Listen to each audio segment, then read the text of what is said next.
Yo, what's going on, YouTube? What's going on, PC fam? We back in the house with another episode of The Panel. We're going to have a good episode tonight. We had a game last night, a big game last night. We're going to get into that. We're going to make some predictions on this next upcoming series between the Mavs and the Wolves, and we're going to talk about the game later tonight. Before I do that, let me show some love to my guys up here. You know, I got some of the usual suspects, but I also got a guest with us. Again, if you guys remember him from the last episode, you know, my man Anthony's in the house. What's up? How you feeling today? Hey, I'm good, man. I appreciate the welcome back so soon. Mm-hmm. Hey man, you brought the goods. You brought the goods. So we had to invite you back up here. How things been since the last time we had talked? Man, everything's been good, man. Just a lot of travel, a lot of basketball, man. Just been moving around, man. But you know, it's playoff season, so you know, it's a fun time for basketball everywhere. Yeah, absolutely. Yeah, man. Me and Anthony, we was talking a little bit. He out in Berlin for, you know, the EuroLeague Final Four. So, you know, I know a lot of you guys may not tap into the EuroLeague basketball and just basketball over there in general. But right now, he's like in basketball heaven. Like if you're a basketball head or if you're a fan of the EuroLeague, he's in a place to be right now. Yeah, no, it's gonna be a nice weekend. You know, two of the bigger teams in regards to fan bases, Olympiacos and Panathinaikos gonna be here, and Fenerbahce. So it'll be fun. It's crazy because Real Madrid probably got the highest budget and the best and the biggest team, but they only got like 500 fans, man. They got some some fair weather fans. Yeah, they got fair weather fans. Front runners? Yeah, they expect to win it though. They expect to win it every year. So the fans is like, I'll just catch it on the tube. It's kind of sick, but it'll be fun regardless. Who you got? Man, honestly, both games. I need to hear all four games or both games. Real, I think Real's beating Olympiacos, and then Pana and Fener. I say Pana will get Fener, and then I think Real beats Pana. Okay, so you do think Real? Okay, yeah. Of this Final Four, who's the best player in it right now? The hottest player right now, Kendrick Nunn. Nunn by far. He's unstoppable right now, man. He's unstoppable. But you know, I think kind of like the NBA playoffs. I think it's going to come down to size and rebounding. And Real Madrid's got the biggest team. They got the two of the better bigs in the league. They got length on the wings, and they got 3-point shooting. So anything can happen in a single elimination. But you know, I think if everybody continues playing how they've been playing, I think Real comes out with it. Okay. And for the record, Ron bigged you up because if you think about it, it's like, you know, coming to the park or coming to the run. Like if you whack, you ain't getting invited back.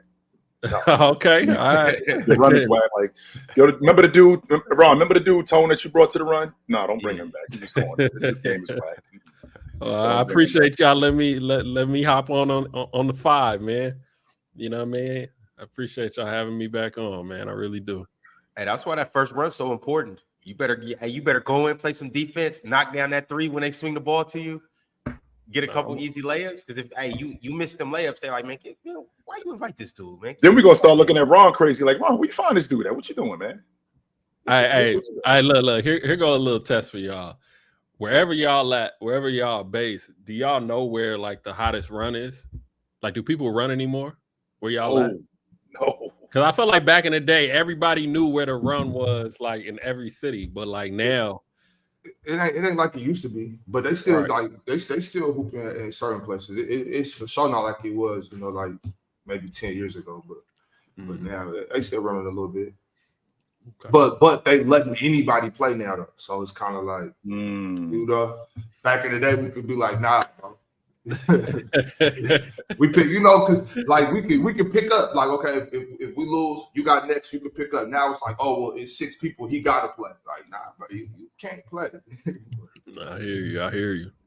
Like how y'all used to do Jalen, yeah. JD, you would never get on my 5 for that comment. Yeah, hey, I do want to say though, I got Oli, and I got Pana. I got a Greek Derby final. Yeah, and Greek Derby. Obviously, it's a lot of bias that goes into that. But I mean, Oli is who they are. Pana, I want to say that they got the second best odds. Mm-hmm. I got it being a Greek derby, and I got that stadium being crazy lit for the championship game. Oh yeah, no, I want it to be that way. Trust me. Like if I could have it my way, it would be the Greeks. It would be a Greek derby. I want Olympiacos to get it because I felt like they should have got it last year. But if I gotta put my money down, I gotta roll with Madrid. Madrid's tough. They really are. Yeah, man. Campazzo setting the pace. They got some hitters, man. Yeah, and y'all heard he mentioned Kendrick Nunn. He mentioned Campazzo. It's a couple guys that obviously they fell out of the NBA, but they over there tearing it up. All right, bro. Hazonia, don't be surprised he back in the league next year. Yeah, don't be surprised. Don't be surprised. He like 50, 40, 90 right now. Is he? Yeah, don't be surprised. I was surprised he even fell out in the first place. Yeah, no, I mean, I think it might have been some more like off the court issues and stuff. Yeah. I heard he's a little immature back then, but he's locked in this year. Yeah. I mean, we all grow up certain different times. 100% it does. Definitely does. Mm-hmm. So, all right, y'all. Let me address the elephant in the room. If you was here yesterday, you might have seen some things that you may have or may have not wanted to see. But I do want to issue an apology to everybody that was in attendance. Bad taste from me. So I'll apologize to you guys. We'll be better going into the future. I'll be a better host. And I'll continue to, deliver the goods for you guys, if you will. But sorry for that. And did I miss something? Yeah, I think you did. Okay. Don't worry about it, chill. All right, it ain't important. Okay. It wasn't all of that. Let's keep Y'all gonna drop the link in bio? Or? We wait for Swiper to come back. Thursday.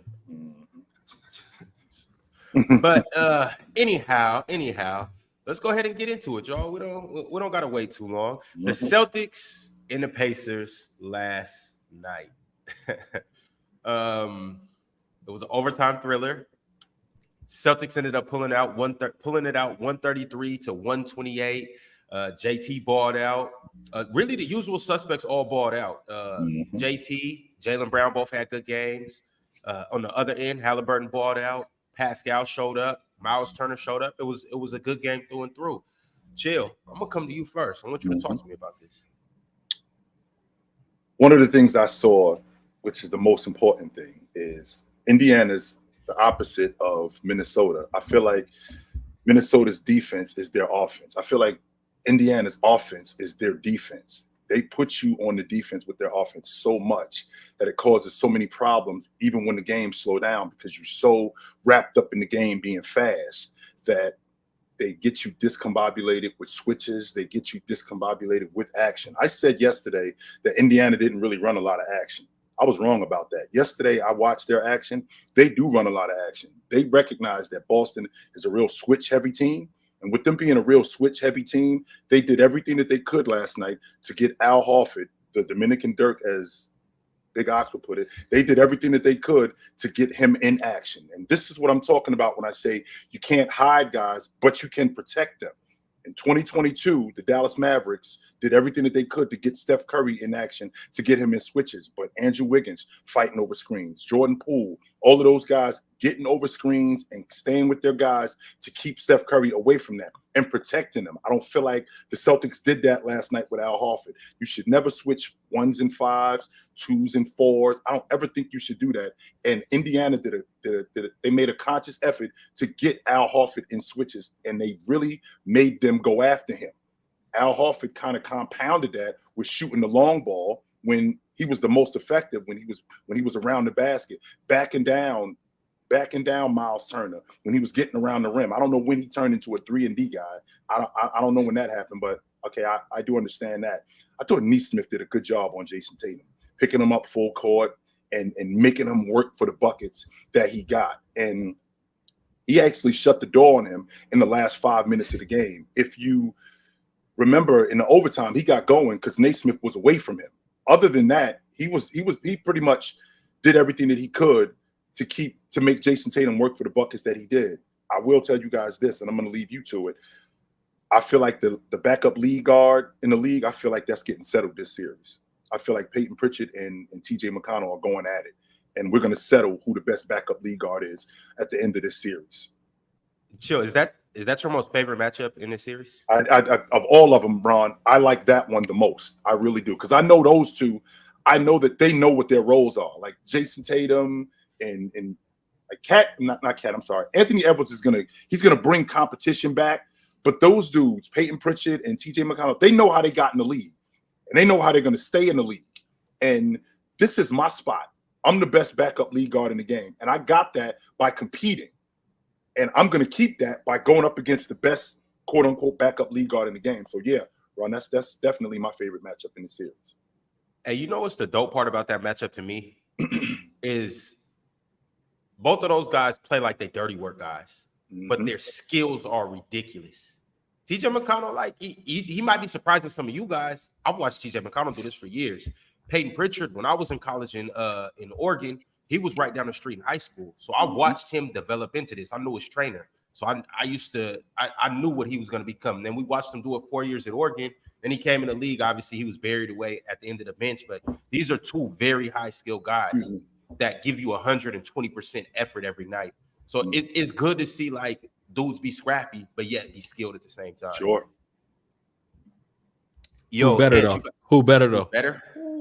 I'm on record. And I think Payton Pritchard is the best backup lead guard in the game. I do. They was going at it last night too. Yes, they were.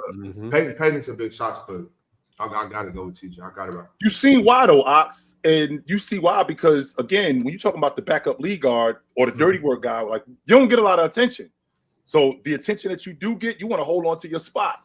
So TJ is one of the better guys in the league, picking up full court, making you work for what you get. Not only that, being able to hit open shots, causing a lot of problems defensively. Payton Pritchard, I think, is a better scorer than TJ. I feel like he's just as good an on-ball defender. I think he might be a little bit bigger than him. I think he might be a little bit bigger than TJ McConnell. So I feel like he causes a little bit more disruption defensively. If I had to choose between the two of them, you think Payton's a better defender than TJ? I do. Okay. There's a difference between an on-ball defender and a disruptor. I feel like TJ is more of a disruptor than he is a defender. Like he disrupts things. Like when I'm picking up full court, I'm kind of slowing down what you guys are doing, as opposed to when we in half court and we one-on-one. I feel like Payton Pritchard is a better one-on-one defender than he is. The thing too, like Payton might shoot it a little better too, but I think TJ, as far as running that point guard position and facilitating, running the offense, I think he clears Payton in that aspect of the game. I don't think that's even close. Also, I do want to shout out Tyrese. So that's Tyrese. Tyrese. I'm gonna shout out Tyrese because he starts now, but when he was the backup point guard. I think he was holding down. What's going on? Yeah, he was holding down that spot. Sir. But yeah, I got TJ for sure. Yes, I want y'all to put some respect on Jaylen Brown's name today. I don't want to hear nothing about Jaylen Brown today. Nothing. Do you think that? I was going to get that off my chest. You think that three? You think it was just because of that three, or overall? Because I thought overall he played good. Mind you, too. Let me go ahead and just put this disclaimer out. I didn't get to sit down and watch the whole game. Right. I was working, so I was in and out, checking it out. So let me just make sure I put that disclaimer out there. Right. But from what I did see, JB was getting down.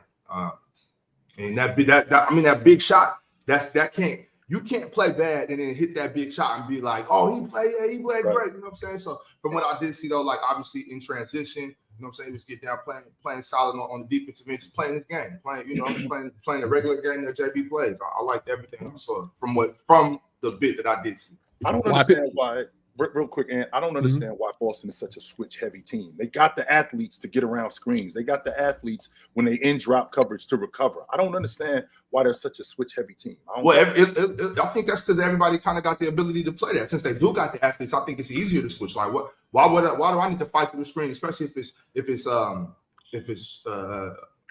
Jrue Holiday and Jaylen Brown. Let's say Jrue Holiday and Jaylen Brown are right there. We could switch that. JB's a little bigger, but they, come on, we switching that. JB and JT, we switching that.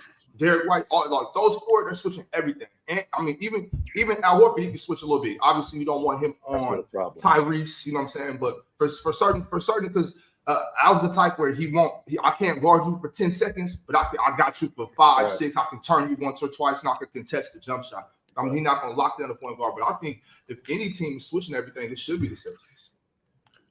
But I think, too, if you don't have rim protection like that, it's better to switch. You know what I mean? Because if you want to pick and roll and you don't have that big that can play that cat and mouse and then still recover and, protect the rim, I think it's better to switch.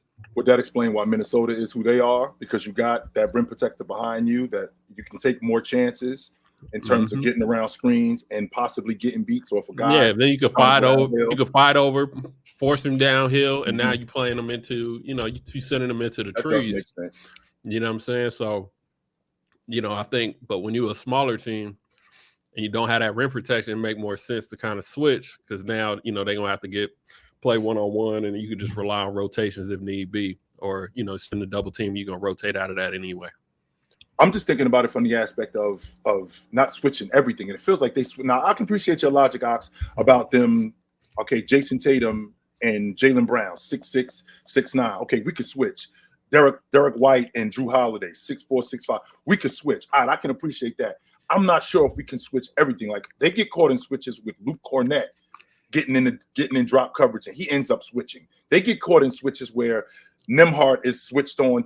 Al Horford is switched on to Nembhard.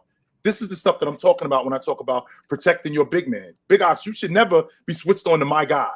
Never. You should be at 6'10". You shouldn't be switched on to my guy, especially being the rim protector that you are. I can get around screens and like you just talked about, being able to filter guys downstream. Okay, I can get with that, but I can't leave you one-on-one, 22 feet away from the basket, 19 feet away from the basket with a guy who I'm supposed to be covering, who's probably one of the better scorers in the game. I can't do that. But I feel like the Pacers play with so much flow, you kind of want to slow them down. I think switching does that. You know what I'm saying? Kind of gets them thinking. And then if you got Nembhard, going one-on-one, I mean, it's going to take him about 3-4 seconds to get into his bag and try and, get around. And if you shrink the floor enough, because you do have length, at other positions, I think you can kind of slow them down and kind of get them into ruts. So I think it's more about the opponent, in regards to why they're switching so much. When you see the Celtics switching, and specifically when Al Horford, now I'm not even going to talk about Luke Cornett, but like when Al Horford gets switched on to something like that, do you see the Celtics being aware and helping and digging when we're watching when Al gets switched on Nembhard or something? We're helping at the paint, like Al, you protect the shot. We got you back here. Is that something the Celtics are good at? That wasn't what they did last night. I mean, I caught Al Horford getting switched on to Siakam. He's one-on-one with him in the mid-range. I caught him getting switched on to your point, Ant, when you talked about Nembhard. Nembhard went quick. Like Nembhard wasn't wasting time when he got Al Horford on him. And the reason why is because I don't need to waste time. If I'm 6'4", I got a 6'10" dude in front of me. I'm not wasting time with you. I'm not doing all of this extracurricular stuff, throwing the ball between my legs. I'm getting something quick because I don't want the double team to come. They already recognize that this is a mismatch, so they're going to come really quickly to come get me. So I want to get something quick right now. So I don't think they did a good job at that last night, which is why I said I felt like Indiana's offense is their best defense. And them legs, them Horford leg, about what, 38 years old? Something like 37. that. 37. With a lot of long legs. National championships. Man, Final Fours. He had about 3 Final Fours. He got a lot of miles on him, don't he? Man. He okay. He okay. Al played last night. Al played 40 minutes, man. Hey, look, we give him LeBron his flowers. Does he, Ox? Al, let me give these to you, Al. Yeah. Let me give these to you, Al, because it's not ideal. Running, starting, playing 40 minutes a game in deep postseason runs. This is kind of not necessarily unheard of, but we've only seen this in very select moments. Got to give Al Horford his credit. But Al one of those guys that take care of himself. You know what I'm saying? He'll be all right. Man, the old head team, man. We got Conley out there. He been in the game for a cool little minute. Who's all old head team right now? 1 through 5. That's still active right now. They're still playing. Who's at the shooting guard? Because I'm trying to think of somebody. So we got Mike Conley at the 1, right? Yeah, Mike Conley. Talk to me, Mars. Who you got? That's in the playoffs right now? No, it can't be in the playoffs. It's not enough. Oh, just in the league? Okay. Yeah, it's because it's got to be okay. Mike, Brown, and Al are on the squad.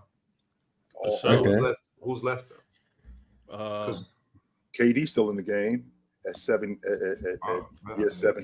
And chill, we talk about super old head. Has KD crossed into the realm of just super duper old head? What, KD's 36? This is third decade in the league, bro. We getting Jeff Green on the team. I don't know what to tell you. Uncle Jeff got it right. Uncle Jeff is on the team. Yeah. KD showed up in 2007. This is third decade in the league. 100%. He's an old head. Remember, KD got drafted 2. Jeff Green got drafted 5. And Mike Conley was in that draft too. Was he? Yeah, he was. Yes. We sneaking that was PJ the year Tucker on Greg the team. Oden, huh? We sneaking PJ Tucker on the team. No, we're not sneaking PJ Tucker on the team. You got to play, Mars. Just because you want to. Just because you. Kyle Lowry gonna be on the team now. Okay, not before. No. We said the 5. Kyle Lowry don't go in front of. He doesn't go in front of Mike. He can play the 2. We playing them both in the backcourt. Kyle Lowry can play the 2. Yeah, Kyle Lowry. Because Chris Paul getting cut. He ain't playing. We ain't beating nobody with this 5. Nah, we got Conley, Kyle Lowry, LeBron, Jeff Green, and at the 5 Al Horford. Yeah, we chilling. We gonna say one more time, Rob. Mark, say one more time. Conley, Kyle Lowry, LeBron, Jeff Green, Al Horford. Oh yeah, and then JaVale off the bench. Would you rather go off the bench? Rather go with KD instead of? Would you rather go with KD? You trying to sneak KD on the team? Is just Mars, I've been in the league 17 years. Nah, you gotta be 37 plus to make this team. You gotta be. So it's years. Even though Mike Conley ain't 37, 36. In fact, I think he's he basically 37. Nah, 36. Is he? Yeah, but he's basically 37. And then Chris Paul can come off the bench. No, Chris Paul can't play. Bring K-Love on, man. K-Love can play. Hey, chat. There you Isn't have Kevin it. Love That's younger than all Kevin Durant? Both of them. Oh, is he? I'm pretty sure Kevin Love is younger than KD. My bad. Mm-hmm. I said Pops coaching for sure. Pops coaching. All right. Hey, a question was asked. I only got a couple y'all answered. Payton Pritchard, TJ McConnell. Let's get down to the bottom of this. I'm running a poll right now. The chat got TJ McConnell handsomely. He got 77% of the votes. But who y'all got? I think it's Payton Pritchard. I think he's the best backup lead guard in the game. I feel like his defense. I feel like how smart, even though McConnell was older than him, but I feel like how he is in that system, how good of a ball handler he is, how he takes care of the basketball. I feel like what he does for that crew. He was always a great league guard in college. He just got caught up in the system in Boston early, where he wasn't playing very much. And when they started playing him more, you got to see how much better he was, how much better of a floor leader he was. He didn't really take a lot of bad shots. He's a really good one-on-one defender. He keeps his composure. I'd have to go with Payton. I'm with Payton Pritchard over TJ McConnell. And who you got? I got Payton Pritchard. Why you got Payton? I just think he's a better scorer. I mean, I just trust him. I just trust him more, and I think he fits. I think he fits on more teams. And I think when you that small, like I'm gonna always take that type of guard that can also give me, a few more buckets. I mean, I think when you that little, I don't care what kind of defender you are, if you got a big enough, you get switched onto a wing. He walk you down around 17 feet, it's over. He's just gonna shoot over the top of you. So, I'd rather take somebody that can get it, a few more buckets. Mars? I think it depends on what you need. I think Payton can play with and without the ball better than TJ can because of the shooting ability and all of those things. But if you said, who do you want to run your second unit? I think TJ is better at that. So I'd rather personally have TJ, but I can understand wanting Payton because of the utility he provides as a floor spacer. And he's still I'll call him a pesky defender. I mean, he's limited by size. Same thing with TJ. But I'll call him a pesky defender. But I'd rather have TJ personally. So I got to take it here from Mars and Ox because I know who both of you guys' teams are. You need a backup point guard. Who are you taking? I'm taking Davion Mitchell. You need a backup point guard. I'm taking Hey, Oh, God. you only I'm got sorry, Payton chill, I Pritchard gotta and keep TJ it I knew it was McConnell. coming. I did. I knew it was coming. I ain't tripping. I knew. They both better than Davion too, by the way. But you need a backup point guard, and you got TJ McConnell He's gonna swing or on Payton you, Ron. Pritchard. He's gonna Who are fight you you. taking? He's gonna fight you, Ron. He said he said he's gonna see you soon too. By the way. Shit, he right out there. Oh, he already over. Okay. But Ox on the way to the DR. But nah, Ron, I think I'm gonna still stick with TJ though. I like Mark said, I value his ability to run that second unit. I mean, especially if we're talking about backup PGs, we got enough scoring. You know what I'm saying? So, I mean, Payton Pritchard's shooting ability is, he can shoot the shit out the ball. And I mean, we've been seeing. He can shoot the piss out the ball. We've been seeing that since he was at Oregon. You know what I'm saying? He got the ability. He can shoot it from deep too.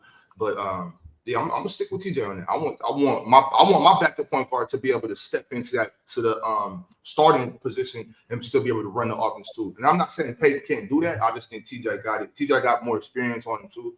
And I personally think he's a better defender than Payton. But I agree with that. Okay.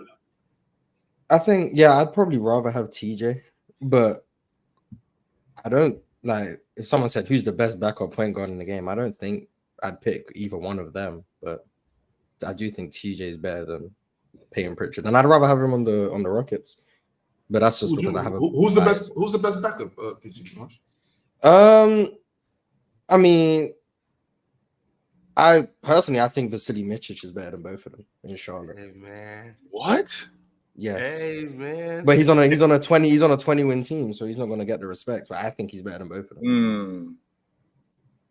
I also think if I would assume he was coming off the bench, which he would if Zach LaVine was healthy, he's better than both of them too. But he started this year, so I understand not saying that with him. But there's a couple people I think would probably. I gotta watch. I gotta start. Maybe next season I'll pay more attention to Micic. Yeah, you don't really have to watch Charlotte. No, here's the thing, Mark. This was the same thing happened last season when you told me about San Antonio, and that was hard to watch them. And you told me about Micic. Now, sure, Charlotte is a bad team, but I clearly got to start paying more attention to him, because if you're talking about him as the best, even if he's on a bad team, even though I don't really subscribe to that sort of stuff. Somebody got to lead a bad team in scoring. Somebody got to lead a bad team in rebounding. You look a lot different when you're on a bad team. But I can pay attention to a dude that's on a bad team and recognize that this dude got something. So I will do my best to next season watch some more Charlotte games if he's still on that crew, to see what type of backup league guard he is. Yeah, because he started to end the season for them, but that's because LaMelo's obviously out. But next season he will come off the bench. I also like Trey Mann over there. But yeah, it depends on how many minutes he gets. But right. Yeah, I like him a lot. I think he's really good. Yo, he just didn't even shoot it well this year too. So I think next year, you know what I mean, he gonna once his jumper come back, I think he's gonna have a really good year. He was a 3-point shooter overseas, like Mars. Like the best. Mars. Because I was watching him, and yeah, he wasn't really shooting very well. So I know he's like 45, high volume, off the dribble, off the catch. Do you think that's because the ball is different? Like, do you think that's that's exactly what I think it is? Because like you got to think about it, man. Like when you play in college, you playing in the league, whatever it is, like you touch that Spalding ball during the summer in open gyms or whatever you're doing. Like he's been overseas this entire time. He ain't never touched that ball in his life until he signed that contract, probably. You know what I'm saying? Obviously, you know, when it was his draft year, he probably did as well. But, you know, consistently, he's been playing with the Moultons and the other type of Spalding balls, you know, we got over here. So I think there's a learning curve, and I think that's kind of the case with a lot of the European guys. You got to give them that grace because every shooter's different. Some of us a little finicky. Some of us like really got to, you know, feel the ball and come one with it. And some guys just, you know, a ball is a ball and they can shoot anything. So, you know, I'm giving them some grace over this first year. But once that three-pointer start falling, man, I think he's going to be a problem. That Moulton is different. I love that boy. Man, got 100 seams on that joint. Anthony, can you still give these guys like a somewhat scouting report to everybody that don't really know about Vasily Micic? Can you tell us what his game is like? That's boy in the playoffs. Yeah, nah, man. I mean, he was a monster out here. He was EuroLeague MVP. He won back-to-back chips. Who did he play for?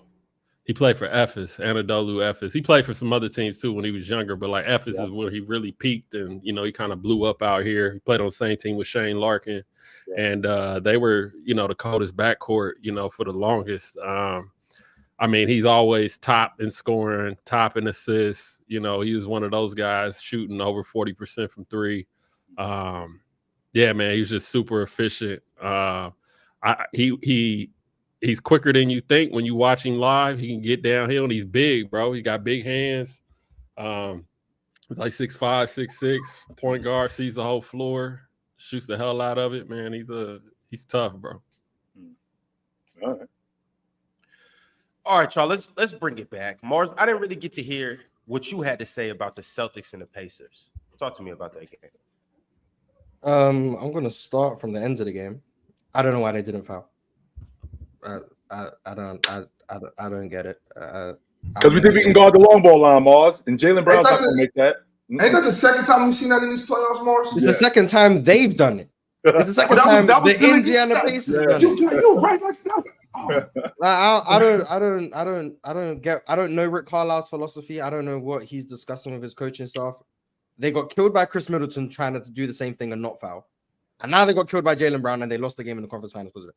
I don't understand it. And someone said the Knicks did it, with Tyrese Maxey making that 30 for them too. But I don't understand. I don't know Rick Carlisle's philosophy. I don't understand it. I need someone to ask him about it because I don't get it. Also, they had a timeout. They could have not turned it over on the inbound if they just called a timeout. But I don't forget that. I just don't know why they didn't foul.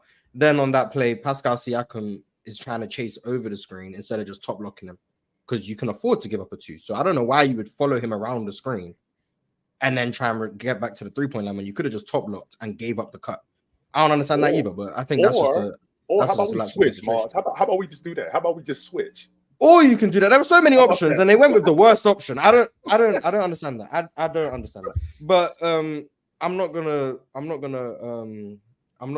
minimize the game to one moment because I think both teams actually played pretty well, in my opinion. I think both teams actually played pretty well.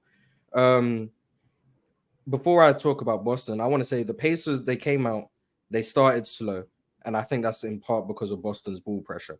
They were applying a heavy pressure to the ball, heavy pressure off the ball.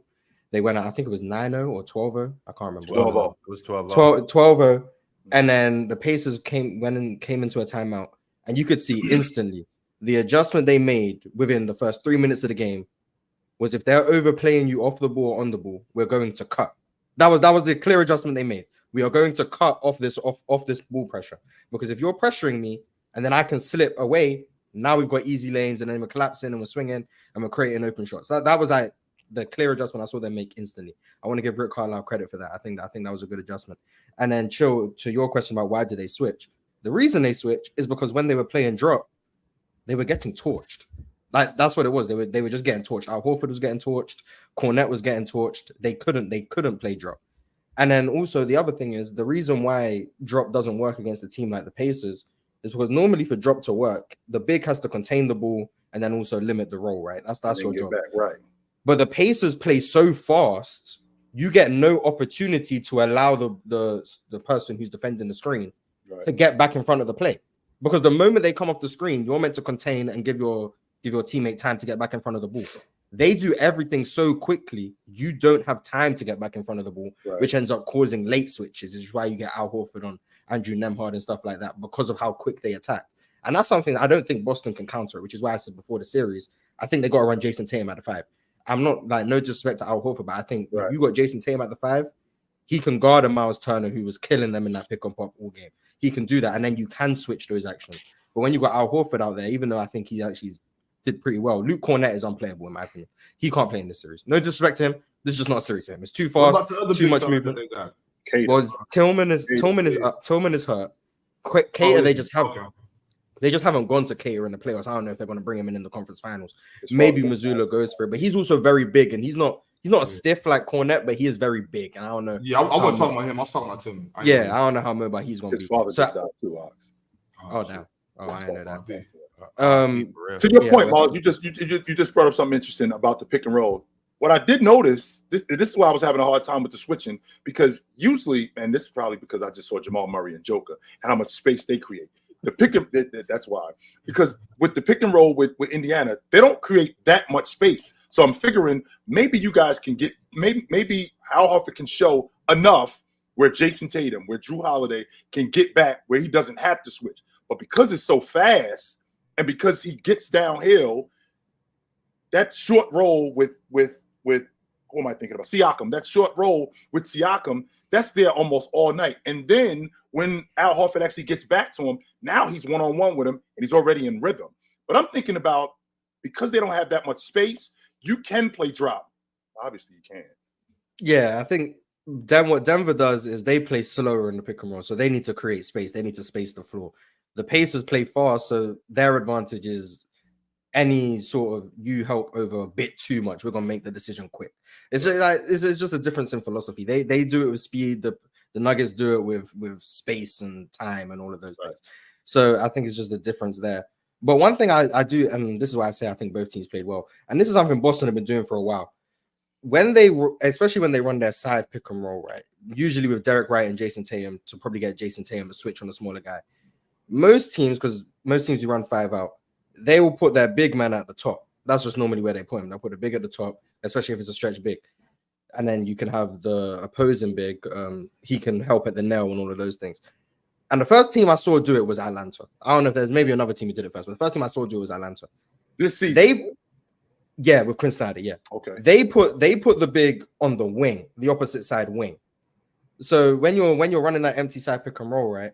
The big, now that he's on the wing, it makes that rotation for the big who's usually meant to tag much, much more difficult because you're just about, let's say, 12 feet further away from where you usually would be.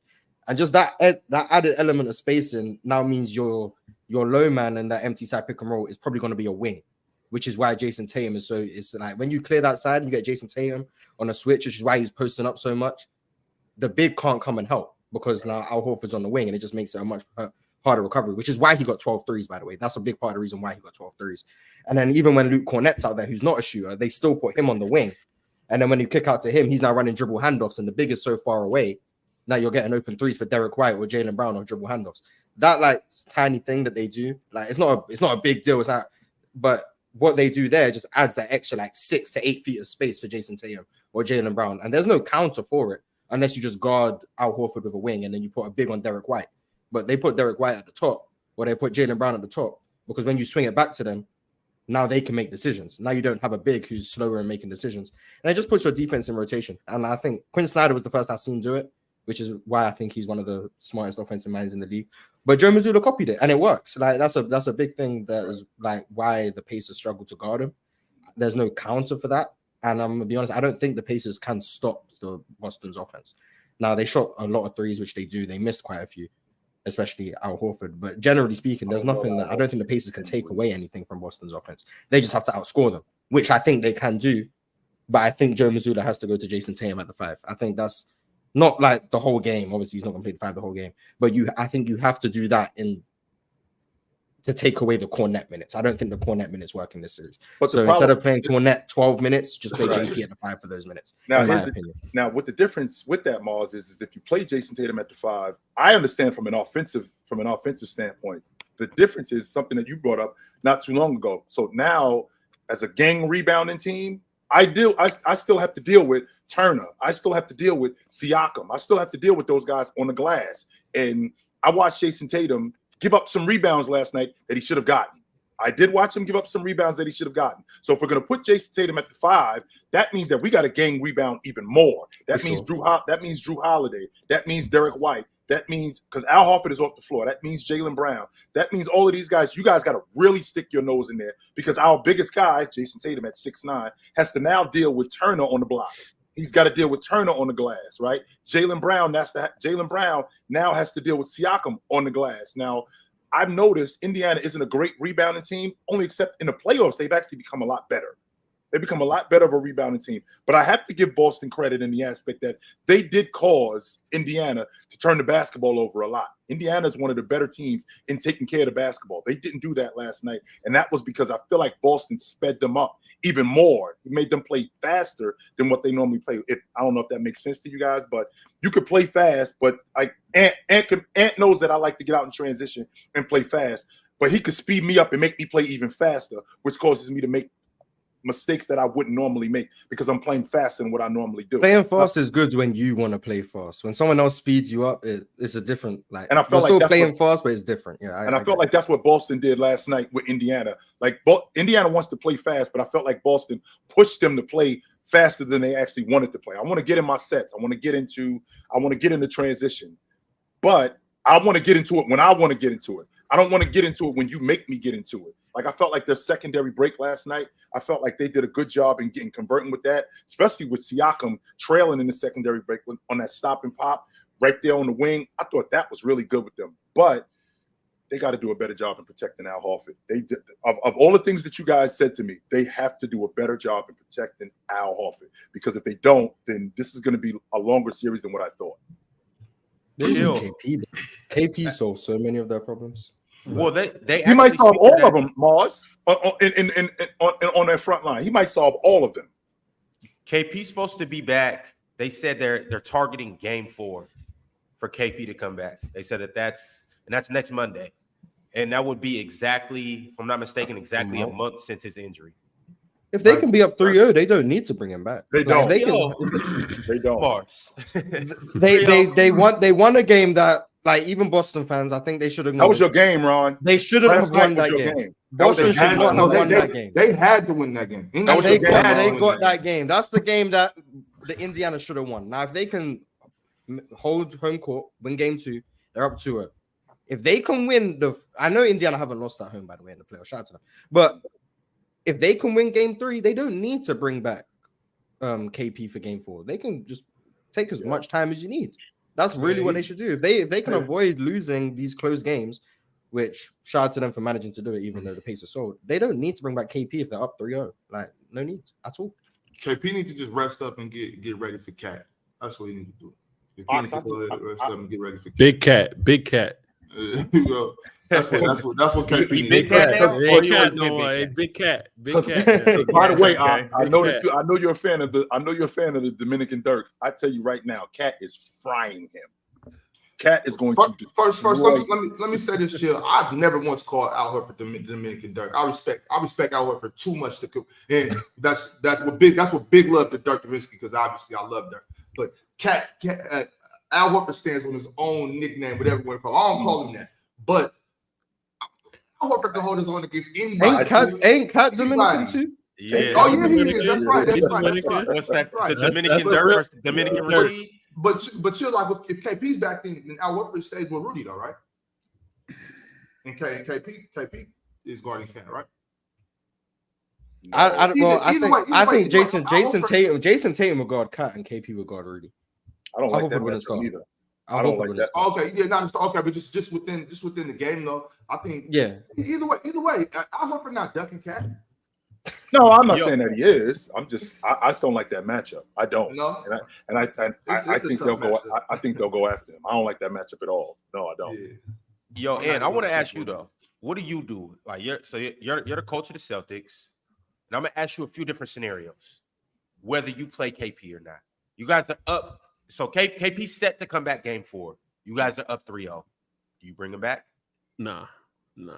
You need size, and you got to keep him healthy. So I rather have some play some stay ready games. You know what I mean, with the 2 ways and everybody before, and stay in shape that way. But especially if you facing Minnesota on the other end, you're gonna need. If you don't have KP, I don't think you stand a chance. So I'm protecting him at all costs.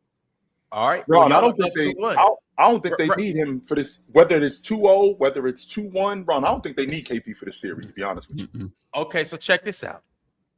Let's say Indiana wins the next 2. You're down 1-2. Do you bring KP back?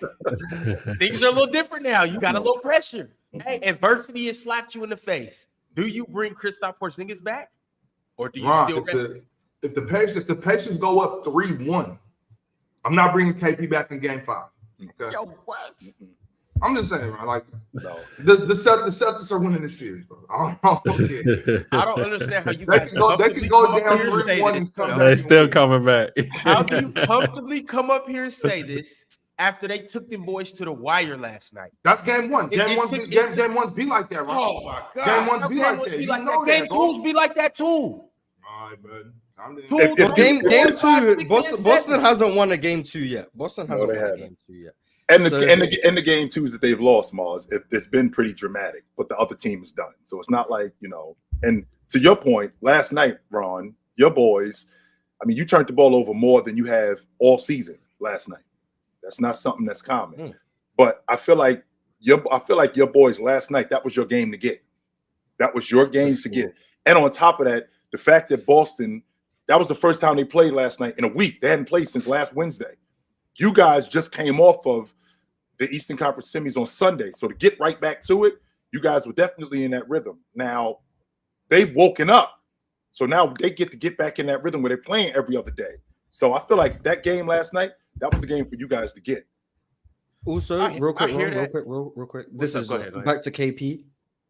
In 2019, Kevin Durant came back after exactly 1 month from his calf strain. He played 12 minutes in his Achilles tour. 1 month doesn't mean that it's just it's good enough. I don't like it, Mom. You don't bring back someone from a calf strain unless you absolutely need to, in my opinion. I don't like it. You use the KD example as that's the thing. We don't need to bring you back after a month and be like, oh, well, it's been a month. That's cool. Because KD came back after a month and we've seen what happened. So I don't think you risk that with a 7-3 human being and be like, oh, it's been a month. I think you don't bring him back unless it's like Game 7. Because you risk not only losing them for these playoffs, you risk losing them next year too. Exactly. I don't want to do that. I think you got to play the long game. I understand Boston are like in win now mode, rightfully so. Right. But I think they should be able to get through this series. No disrespect to Indiana without KP. I think they should be able to. And even if they can't, I don't think you risk KP's long-term health to try, unless KP is like 95%.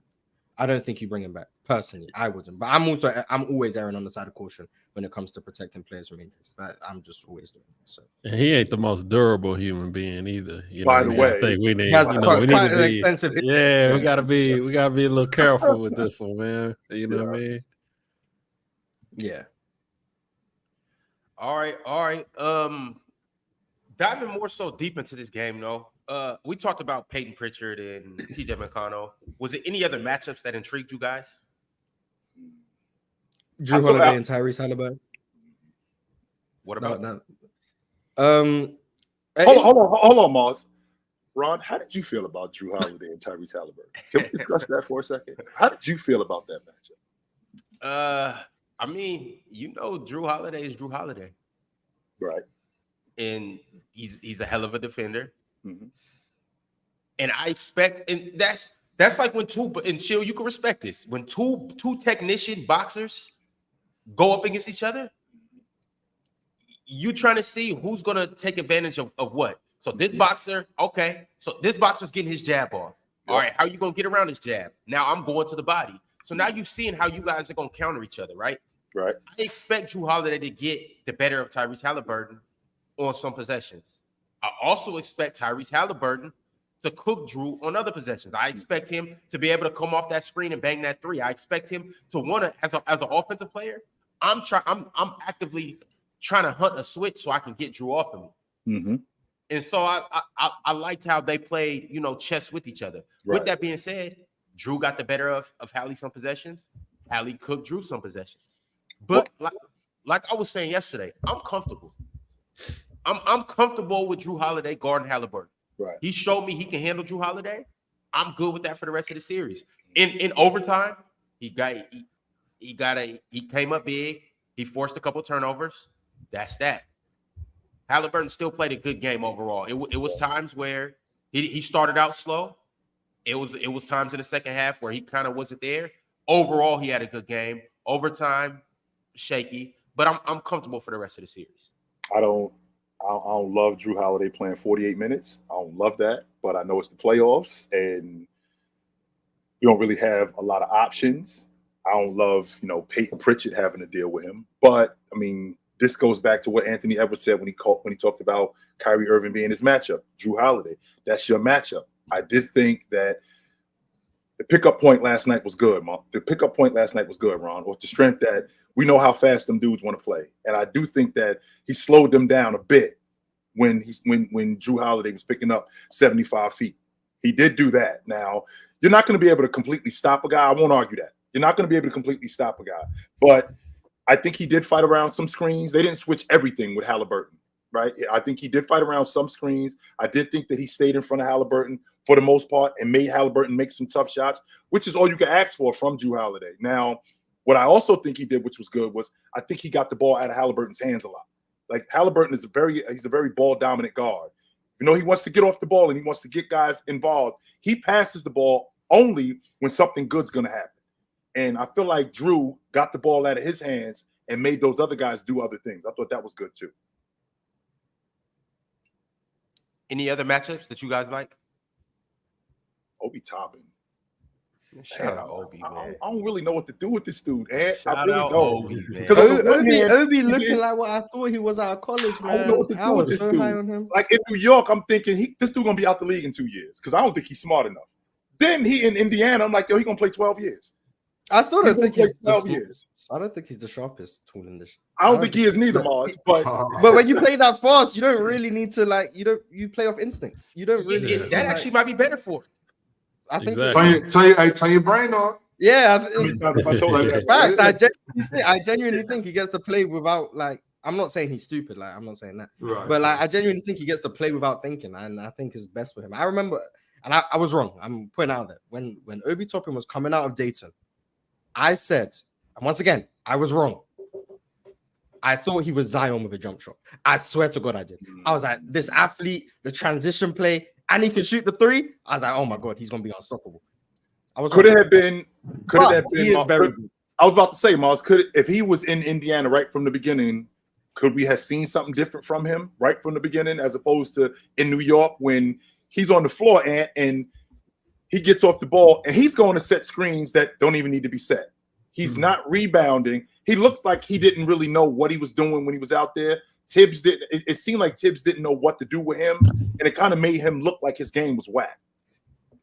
Yeah, I liked him out of Dayton. I liked him not as much as you. I loved him out of Dayton. I really did. I still like Obi Toppin. The only reason I go against Obi anytime is when Teague come up here calling him Mark Stoudemire, and I'll be like, all right, you got to relax a little bit. But I still like Obi. My biggest thing is this: the Celtics, Drummond, Hulu, whoever. I think they should be like, hey, let them do it again. Let Obi go. We gonna let Obi shoot. You know what I'm saying? I'm not worried about Obi Toppin turning the tides of the series. You know what I'm saying? Like I don't think Obi's gonna be the guy that wins it for him. You know what I mean? So it's kind of like, good job, Obi. We respect what you did, Obi, but not really concerned with it. Defensively is where the concerns are. Defensively, he's just not good. Like, we can call a spade a spade. He's just not good. But offensively, I think he's a difference maker in terms of his ability to run the floor. His ability, if he can make the three at a high clip, which he did this season, in the playoffs has been a bit more up and down. But if he can make the three at a high clip, and he provides everything he does at the rim in terms of a vertical threat, then his ability to attack a closeout and drive and finish. And I've seen him make a couple passes. I was like, nice. Like that was something that's one of the big reasons why I don't think he got to the levels I saw of him, was the ability to actually initiate offense, which Zion had, and the feel for the game and all of those things. But if you allow him to play in that tertiary role, especially off the bench next to TJ, where it's really let me anoint Ox real quick. It's Nash and Amari off the bench right there. TJ and Obi. But no, I think that's a really good punch to have off the bench offensively, because of everything he can do. And I think he can be an X factor in the series. Now, I don't think Indiana's going to win the series, but I think if they are able to do it, it will be because Obi's going to have some big games, kind of like he did last night. But the issue is, how much can you play him with how questionable he is defensively? Even when Neesmith fouled out, they didn't go to Obi because, questionable. I think one of the things that helps Obi is the fact that how fast Indiana plays. that really helps him. When you put him in the half court and you give him the ball and now he's got to go one-on-one, he struggles in that aspect. I watched him get matched up on Jason Tatum. I watched him get matched up even on Al Horford, where he wasn't really able to do much. I mean, he'd knock down a shot on a screen in a short roll, something like that. But for the most part, he's this kind of player. He's an energy guy. He's a transition guy. That's why that's why he flourishes in Indiana. But when you get the game slowed down, when you slow the game down, when he's on the floor, one of his biggest problems is offensively him being able to create a shot. That's why at the end of the game last night, when Haliburton couldn't find anybody, because guys like him can't get open. Guys like him can't create their own shot. So that leaves Haliburton 22, 23 feet away from the basket trying to deal with Jrue Holiday. And you end up with nothing. So, and real quickly, before we move any further, am I going crazy or does Indiana do a great job in pushing Boston like 28, 29 feet away from the rim to start the offense? Oh, yeah. I mean, there was clearly an emphasis. You could see, like, there was plays where Rick Carlisle was telling Miles Turner to go get up the court. Right. They're trying, like, interesting. But I think it's just like little things like that just to get you out of rhythm. You don't want to just get into your offense freely. It's like stuff like that. I think Rick Carlisle overall had a very good coaching game apart from the last 10 seconds. Like, that last 10 seconds was criminal. But for 47 minutes and 50 seconds, I think he did a very good job. And I think he did enough to win the game. And then he did whatever he did at the end. Indiana had that game won, bro. They should. That was their game, Ox. That was their game to win. I don't think they win game 2. I don't. But if they do win game 2, I'm just going to be thinking they should be up 2-0 right now. Right. Like, that's the thing. If they win game 2, I'm like, they should be up 2-0. It won't be a reality, though. I mean, and I'm like, that's going to sit in your mind. Every game that you lose that you know you're supposed to win in a series, that sits in your mind. And you take one more loss, and then it sits in your mind even deeper, man. So I think if they go down 0-2, and God forbid they lose game 3. Series over. Rap City. It's when I'm watching that game though, the Celtics Pacers game, my only one that was like had to check like, yo, is this on fast forward? Like, oh yeah, no, the game was ranting. The game was ranting. They were moving so fast. I was like, let me check and make sure I don't got the speed up. Indiana play with pace, man. That way you ain't got to create. You just play off of other people's mistakes, and it's good for guys like Obi, like we've been talking about. And I think Haliburton just looks better that way, playing with that type of pace because he's just an instinctual player. Yeah. And he creates a lot of space off the dribble and stuff. So, I think Indiana's they're gonna give them all that they got, man. And it's been a nice run, but they ain't got enough. I want them to win just for the clock struck 12 for these dudes, you think? Yeah, it's over. I do not want to see them in the finals. You a hater? Why not? Indiana?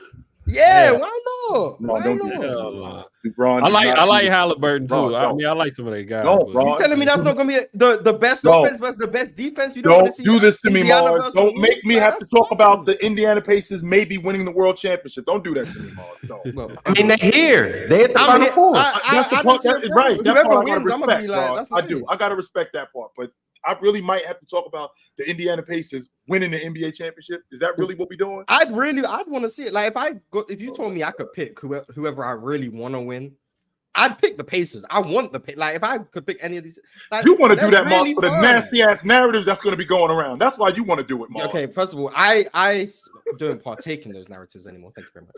But I think just seeing a team like that is very fun to watch. And also, you know what? Maybe part of it is the narratives, not from me. But it's going to be interesting to see how people, because with Ant, we know if they win, people are going to be pushing like the Ant's top 5 face of the league stuff. If Luka wins, they're going to be saying he the best in the league. If Tatum wins, they're going to be saying he top 5. I know people ain't going to be saying Tyrese Haliburton a top 5 player in the league. So I'm going to be very curious to see what narrative. Look, see? Run real. This right here. For sure, run real. Right here, Mars. The general public, there's some owls out here, Mars. The general public won't be saying Tyrese Haliburton. This is what I'm talking about with this dude right here. I'm curious what narrative they try and spin. Like, who they going to be putting on that pedestal? Or is it going to be like a 04 Pistons where no one's a top 5 player, but just a really good team? Like, I'm curious if these like the narrative pushes, what narrative can they find to push? Because Haliburton isn't of that level in their eyes to be like, oh, he's top 5 if they win. They can't say that. So I'm curious about that. But I want to say with the Tyrese and Jrue thing, this is something I've said it in the chat a couple times. Tyrese Haliburton's handle is very weird to me. Not like he has a bad handle or anything, but it's just weird. I've never seen someone hop into their moves as much as he does. Like he's just, you can see like he's He goes tween and he's in the air, he's jumping around.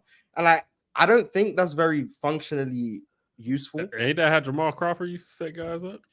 Yeah, but the difference was It was a little different with Jamal. It was. I think it was different, but end. also, yeah, it is a carry. But it's like every heady. But it's kind of like a skip though. I feel like it's. I think I think it. I'm not saying he's a ball handler that Jamal is, but I'm saying it's kind of like a skip into, whatever he's gonna get to. It's very unorthodox, and I think the reason, first of all, yeah, it is a carry. Like the Hezzies are carries every time, but they're not going to call it. But the reason I think is weird, especially when you get like ball pressure, like a Jrue Holiday or like a Derek White, right? And I'm gonna defer to anyone who's actually like a good ball handler here. But from my outside perspective, if you're minimizing the amount of time you're in contact with the floor, your ability to then react to a aggressive defender is then minimized because you can't go where you want to go at any given moment. Because if you're going tween and you're in the air, you can't then react to his reach and go the other way because you're not in contact with the floor. You have to wait for your body to actually touch the floor again to go a different way.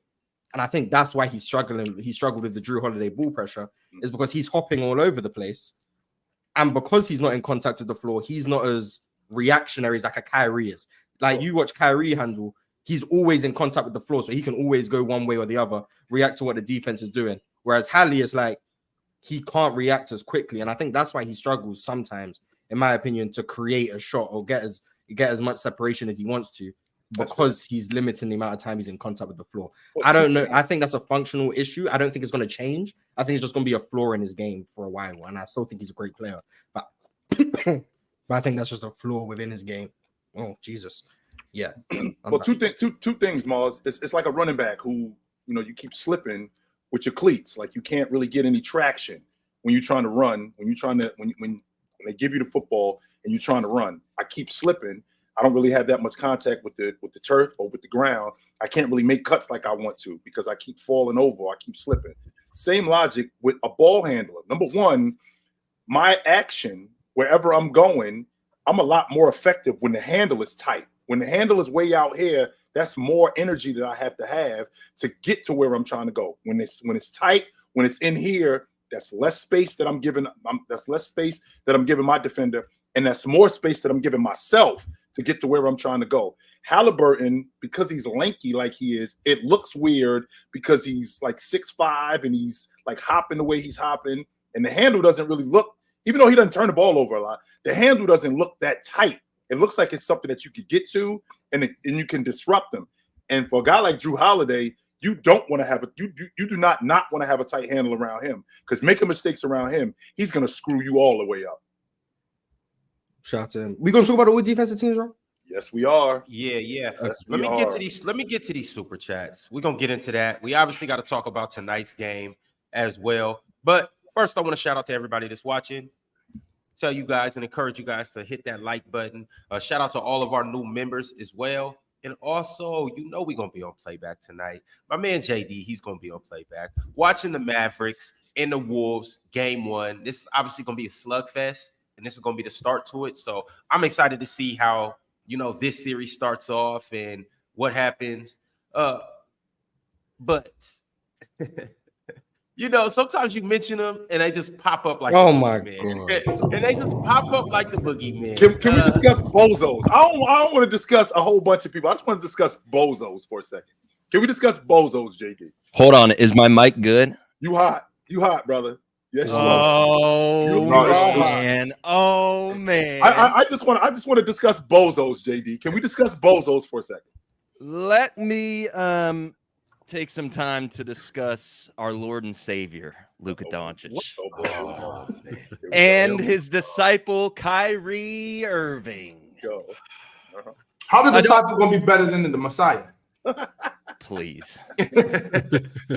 You're talking about the best basketball player in the NBA, actually in the world, Luka Doncic.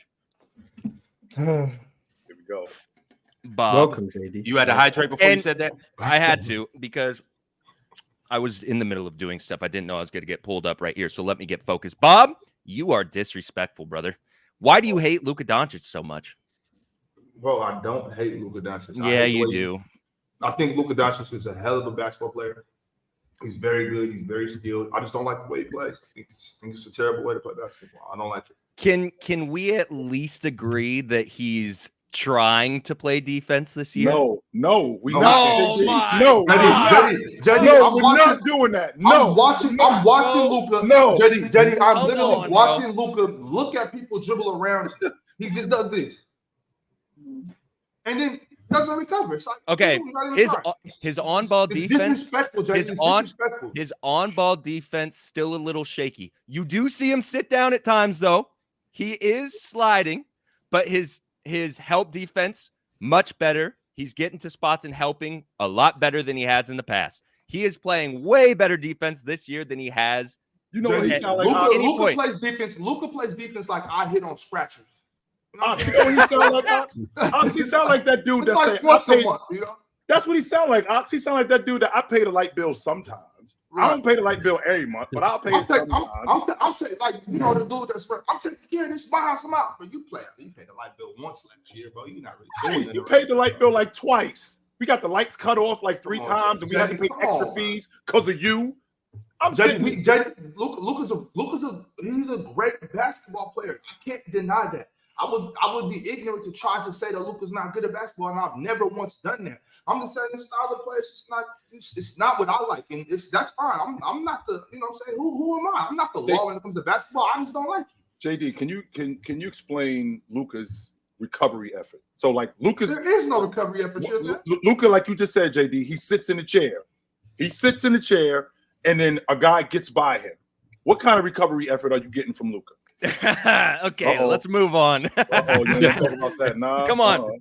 Bro, Okay. so Luka plays defense like I used to play defense. I just hit a 3. Okay, I'm gonna sit down this possession. Okay, but I want to address this though, because 10 minutes ago or however long ago it was, you guys were already talking about the Wolves playing the Celtics in the finals. They smoking out JD in 5 games. No, They smoking out. Smoking? Why? I think they smoked you guys because I think that your best attribute can't combat their best attribute, which is perimeter offense. They're much better perimeter defense than your offense is. And on top of that, we don't have to worry about switching. We don't have to worry about helping. We don't have to worry about doing all of that. And Kyrie Irving can. I'm not saying that he will, but Kyrie Irving has proven he can be neutralized. Luka also is hobbled. With Luka being hobbled, having to deal with a 6'9" Jaden McDaniels, who is a lot more physical, not only a lot more physical, who's going to beat him to spots, a lot more athletic, and who can make open shots where Luka can't just chill off of him, because Denver tried to do that, and that's why they're in Cancun right now. So you guys, in addition to you being as good as you are on the offense, on the perimeter, well, Minnesota is that much better defensively, and they're going to take the assignment.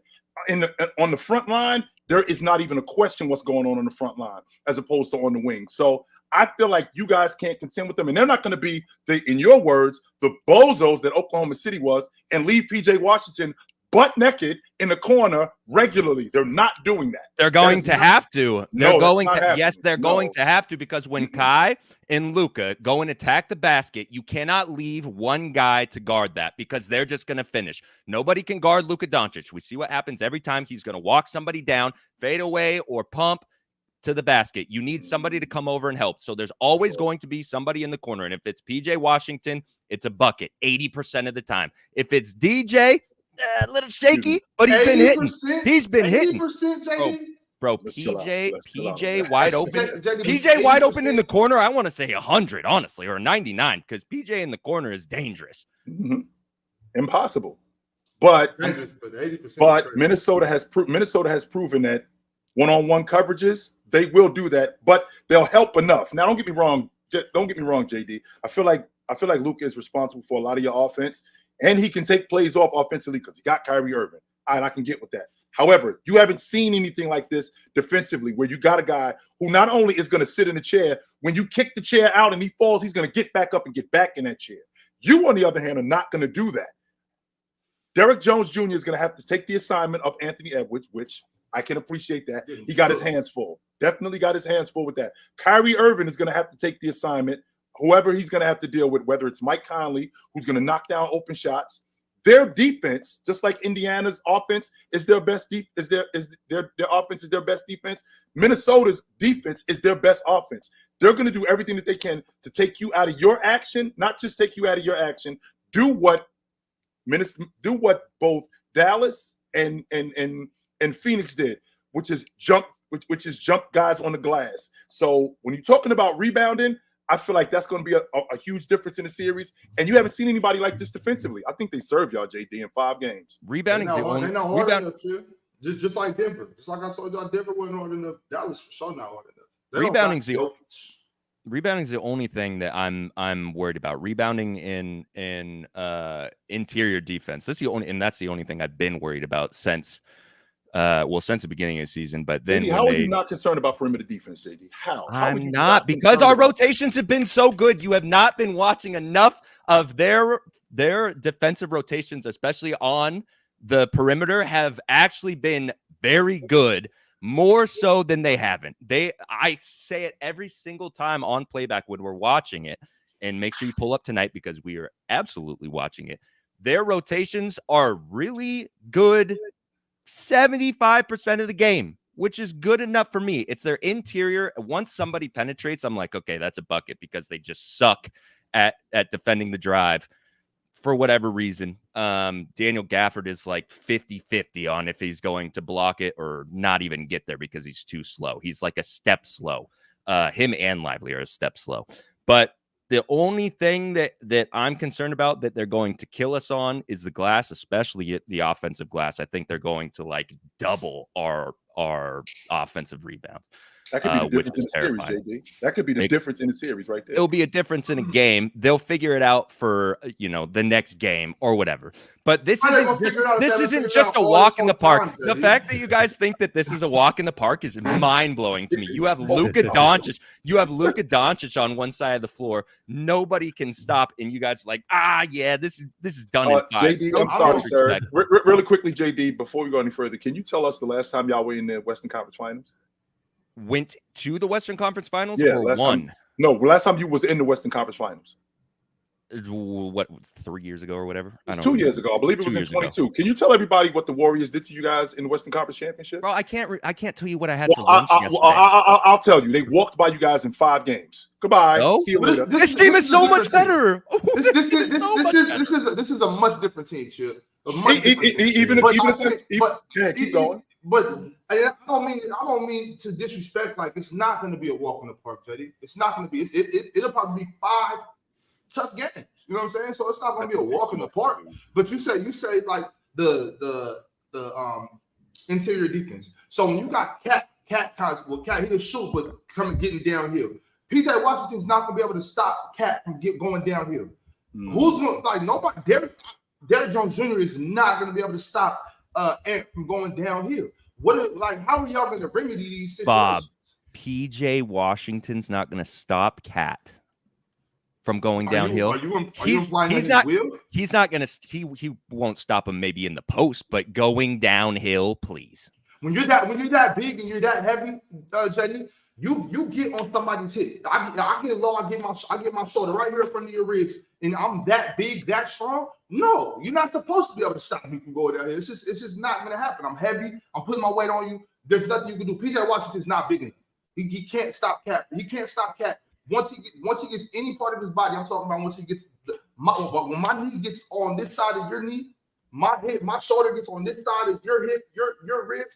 You can't do anything about that, bro. It doesn't. I don't care if y'all think Cat is soft. He's big and he's heavy. There's nothing PJ Washington can do about that, and there's nothing he should be able to do about that. He's just not strong enough. Cat's too big, bro. It's not I can't believe you're even saying Cat going downhill. When does Cat go downhill? Have you not been watching, bro? Like Cat, if he's attacking the rim, bro, that's a big body. I think we're underestimating exactly how big Karl-Anthony Towns is, bro. Man, I think the Timberwolves one of these. I think the Timberwolves are new age Seattle Seahawks, man. The Seahawks from back in the day, man. The Legion of Boom back there. You know what I mean? Anthony Edwards is your Marshawn Lynch, Big Cat. He's like your Russell, your Russell Wilson. He's skilled, but not culturally accepted everywhere. You know what I mean? And then you got you got Big Rudy in the back. You know what I'm saying? Holding things down, man. They the new age Seahawks, man. I think they're gonna pull it out. Richard Sherman, actually. Man, Rich Sherman, the Stanford GOAT, man. Doug Baldwin. All bias aside, like this is gonna be a tough series. The Timberwolves are way better than I thought that they were going to be. I think a lot of people didn't expect this from the Timberwolves. Like, yes, a playoff team. But from what we saw the Timberwolves last year to them turning it around this year to being so much better. I want this series. Selfishly, I don't want it to go to 7. As a basketball fan, I want this series to go to 7 so that you can see 7 games of Ant, 7 games of Luka and Kai. I think that it's going to be, as long as the games are close, this might be my favorite series. Besides, what was yeah, I mean, I've mostly been watching this, and now my brain is JD, why you getting your brain together, JD? I want you to realize something. I want you to be prepared for this. Ant is going to be sending Luka back to Czechoslovakia in a pine box. Czechoslovakia is crazy. All right, bro. This is not going to be what you think it's going to be, bro. And it's not really a Luka Ant thing. It's just this team versus this team. And I think the Wolves are just, like my man just said, bro. If you remember, you definitely remember them Seahawks, you know. But that's I like that comparison, bro. They big. They was nasty. They was dogs. Man, I love this style of basketball, bro. I'm a 49er fan, so I know what time it is with them dudes. Oh, man. Can't hear you, Ron. Nice, Ron. Attaboy. Can't hear you, Ron. Oh, no, you got, I got you now. Focus, Ma. He out there on the beach, man. Got the glare behind him. Ron, where you at, yo? You with us, brother? What's going on, Ron? Resort life. The original host came back and Ron just forgot his duties. Ron is so nervous. JD, you got it. Look at his lighting too. W host is back. W host is in effect. He is in the building. I was trying to figure out when the last time I was on a show on the channel, and I think it was 2 years. It was literally like the last episode of Player's Choice. I think it's like the good old days. 200. What, the Wednesday and Sunday shows? The good old days. Yeah. JD, that was when I was trying to tell y'all about this Minnesota Timberwolves. Now, when Cat got hurt last year, what? No, you were not. 2 years ago. Yo, no. What? Oh my you God! Are such a liar. You are such a liar. No, are you buying any of this, JD? Are you buying any of this? I was there. No, Ox was a believer in the Rudy trick. Like, he wasn't hating on it like everyone else was. I said you can learn how to play defense. Everybody was like, "Oh, Cat this, Cat that." I'm like, no. You can learn how to play defense. It's going to take time. He got to learn how to rotate. He got to learn where to be. He got to figure out angles. And on top of that, I said, but if it doesn't work, they got Cat as a trade piece to get some of those. Yeah, I remember all of this. Yeah, because I remember when they made the trade, I was high on it, and then I seen Cat and Rudy play together, and I gave up. Yeah. Because of Cat defense. That's why. Yeah, but then this year they figured it out. So shout out to Cat, shout out to the Wolves. I specifically remember Dub was the first person that was like, "This isn't going to work," and then it started panning out. Like, "Oh wow, this is not going to work." That's why, like this year, seeing them do what they're doing, impressive. Like that's like last year, the Dallas Mavericks when Kai comes. And they're like, yeah, Luka can't play with another superstar. This isn't going to work. I'm like, bro, give it time. He just got here. They're going to figure it out. They need to click. And now they're like off the court, their relationship too. That's what's even more important to me because it translates to the court and they're having fun. They respect each other. They really enjoy playing ball together and you see it. And this is my favorite Mavs team since the 2011 finals. I think this is the best roster since that 2011 finals. I'm just happy that we've made it this far. No one thought that the Mavs were going to make it this far. Obviously, I'm not satisfied. Like I want them to get to the finals. I want them to win, but I think if you're a Mavs fan, like this is the most excited you've been for 13 years. Mm-hmm. Yo, JD. What I wasn't hip to, JD, was Jaden McDaniels. That was the thing. And I didn't know Jaden McDaniels was going to be like this.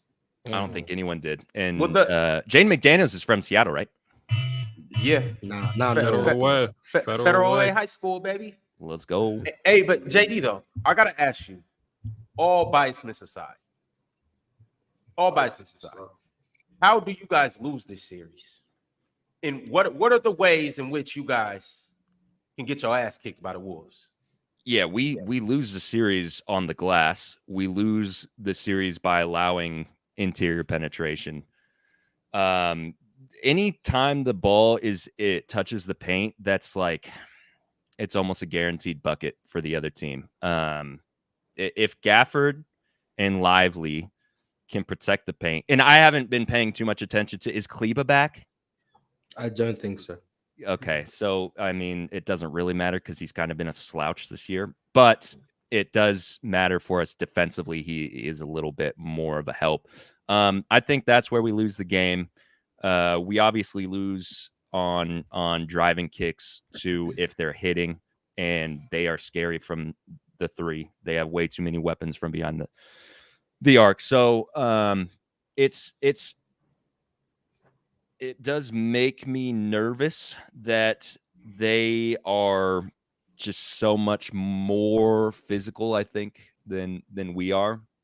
But again, when you have Luka Doncic and Kyrie Irving, and then the pieces that we have surrounding them, like I trust them so much, and they trust their role players and bench, that I think that they fight. I think it at least goes to 6.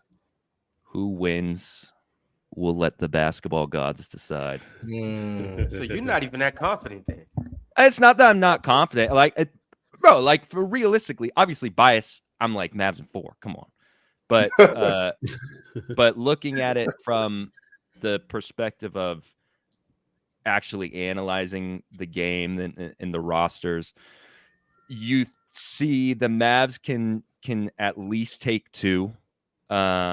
They could steal 3, and then make it interesting and maybe take a game 4. But I think they for sure get 2 games at least, and then they make it a fight. It's nobody thought that the Mavs could put up this kind of a fight, and except for me, because I was saying this at the trade deadline. I was like, this is now a finals roster. We are one Dorian Finney-Smith away from being the final favorites. And Tim Hardaway needs to get sent to the moon or somewhere. Get Hardaway off the floor. Get Hardaway off the floor. Okay. But yeah, I'm just excited. As a basketball fan, like, how could you not be excited for this series? This could be good hoops. Because it should have been OKC, but Ugh, yuck. Yo, Anthony, can you talk to me about this series and what's your expectations, matchups you're looking forward to, and all of that good stuff?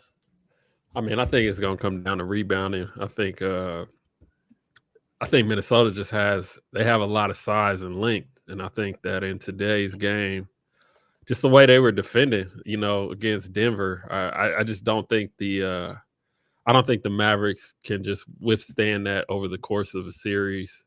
And I mean, I think the way that Minnesota kind of, I think handled the Nuggets, I wouldn't be surprised if Minnesota wins it this year. I wouldn't be surprised if more teams start adding size on their rosters. I wouldn't be surprised if the NBA, it's a trendy league. I wouldn't be surprised if more teams start trying to find, more length and using and utilizing that, as opposed to, getting all these Grant Williams 6'5" 4-man and all that other stuff. Like, I mean, having Naz Reid, who's able to stretch the floor and, guard 3 through 5 and switch and do all those things. I mean, it's huge. It's invaluable, as well as McDaniels and them guys. But I think it's going to be a tough series. I think anytime you got Kyrie and Luka on the same team, I mean, they could go off for 80 points together. Like, you never know what's going to happen. And I think that's always something you got to account for as far as, too, you got to account for them drawing fouls on Minnesota's defenders, and Minnesota possibly having to go deeper into their bench, a game or two. So I think it's going to be an interesting series, man. I'm looking forward to it. but I think Minnesota's just. I think they're just a better all-around team. Am I the only one that believes that Luka can pull off just a pure carry job? Yes, you are. Yeah, he's about to LeBron James this series. You guys know how Santa Claus looks when he's going from house to house and he has that big ass bag of presents on his back? Yes, Am I the only one that believes that he can throw Kyrie in that bag, PJ Washington, both of them big ass centers that they got, Derek Lively, Daniel Gafford, Tim Hardaway, even Jason Kidd, Mark Cuban to be in that bag too. The whole city of Dallas, Arlington, Fort Worth, put them all in that bag and carry them to the championship. Now, I'm not saying it'd be a sweep, 6-7 hard-fought games, but we've seen Luka do this before. We've seen Luka get in one of those modes where it's like, yo, I'm averaging 38, 9-9, and it's nothing that none of you can do. Anthony, I'm sorry. That kind of defense, though, Ron? Jaden McDaniels, it's phenomenal defense. But I just happen to be Luka Doncic. And I do spectacular things. I'm a magician. It's a reason why we say Luka. Ron, you got the Mavs on? No, what he just asked. It sounds like he got Luka. He don't even have the Mavs. Right, that's what it's sounding. And he just asked, Ox. He just asked, is he crazy if he thinks that Luka could throw this unit on his back and do a carry job and take them against this Minnesota Timberwolves team to the championship? I've seen crazier things. So I have. What's Luka averaging in the playoffs right now? He's averaging 33, 9-9, if I'm not mistaken. There's no way he's averaging 33. No, there's no way. That was on the regular season then. On the regular season, he averaged 33, 9-9. He's had way too many stinkers in the playoffs. Luka in the playoffs. I would say probably 23. And plus JD, like Kyrie's back, the back is hurt. You know what I'm saying? He's average. Where is he? Yeah, Luka's hobbled. Oh, yeah, he's averaging 27. Yeah, 27, 9, and wait, 27, 10, and 9, basically. You know, JD, because he carried Luka through that whole first series, so you know his back got to be hurt. You know what I mean? Okay, please. Luka. The other thing that I didn't even think about is like Luka being hobbled, and he can play hurt, not injured. He could play hurt and still play all right. But if something aggravates that, that's another concern. Because if Luka's out, then the series is over. So. Oh yeah, no Luka, no chance. So, but yeah. I mean, he's playing. No, I don't think it's. I think he's all right. Yeah, he's. Yeah. All right, fellas. I got to transition into some of these super chats. I want to shout out our members first. Let's start by doing that. Pranjal Rai, I hope I said your name right. Appreciate you for becoming a member. Also, my man Isaac Sandoval, he became a member as well. Who else we got? We got a couple more. Almighty C Boogie re-upped on his membership. Shout out to Almighty, back in the house, back in the place to be. Also, Trevin Quintana also became a member. Shout out to Trevin. Shout out to everybody else that has become a member before this show. And shout out to all of our future members in advance. Salute to you guys. You guys are the real MVPs. Welcome to the show. Welcome to the party. We're going to make sure that you guys enjoy this ride to the NBA Finals. We got about a month left, so and we're going to really enjoy this last month of basketball. I got a couple super chats from Gandhi, KV2. You guys know he's sending in his super chats early, bright and early, before the show even starts sometimes. He said, Chilltown, explain to me what's a carry, because Hallie is the all-time leader of that, and Hallie is to blame for the loss. I don't think Hallie is the all-time leader of that. I mean, I don't know if he carries more than John Morant. I mean, John Morant literally picks the ball up and runs with it when he's carrying the ball. So I don't know if he carries more than him. But Jordan Poole is very bad too. Jordan Poole is awful when he's carrying. But the carry is when you have your hand underneath the basketball and you pick it and you pick it up and turn it over. That's a carry. And I thought that Haliburton did that a couple of times last night. I don't know if I'm going to blame Hallie for last night's loss because he did turn the basketball over a couple of times, but they still could have gotten some stops too.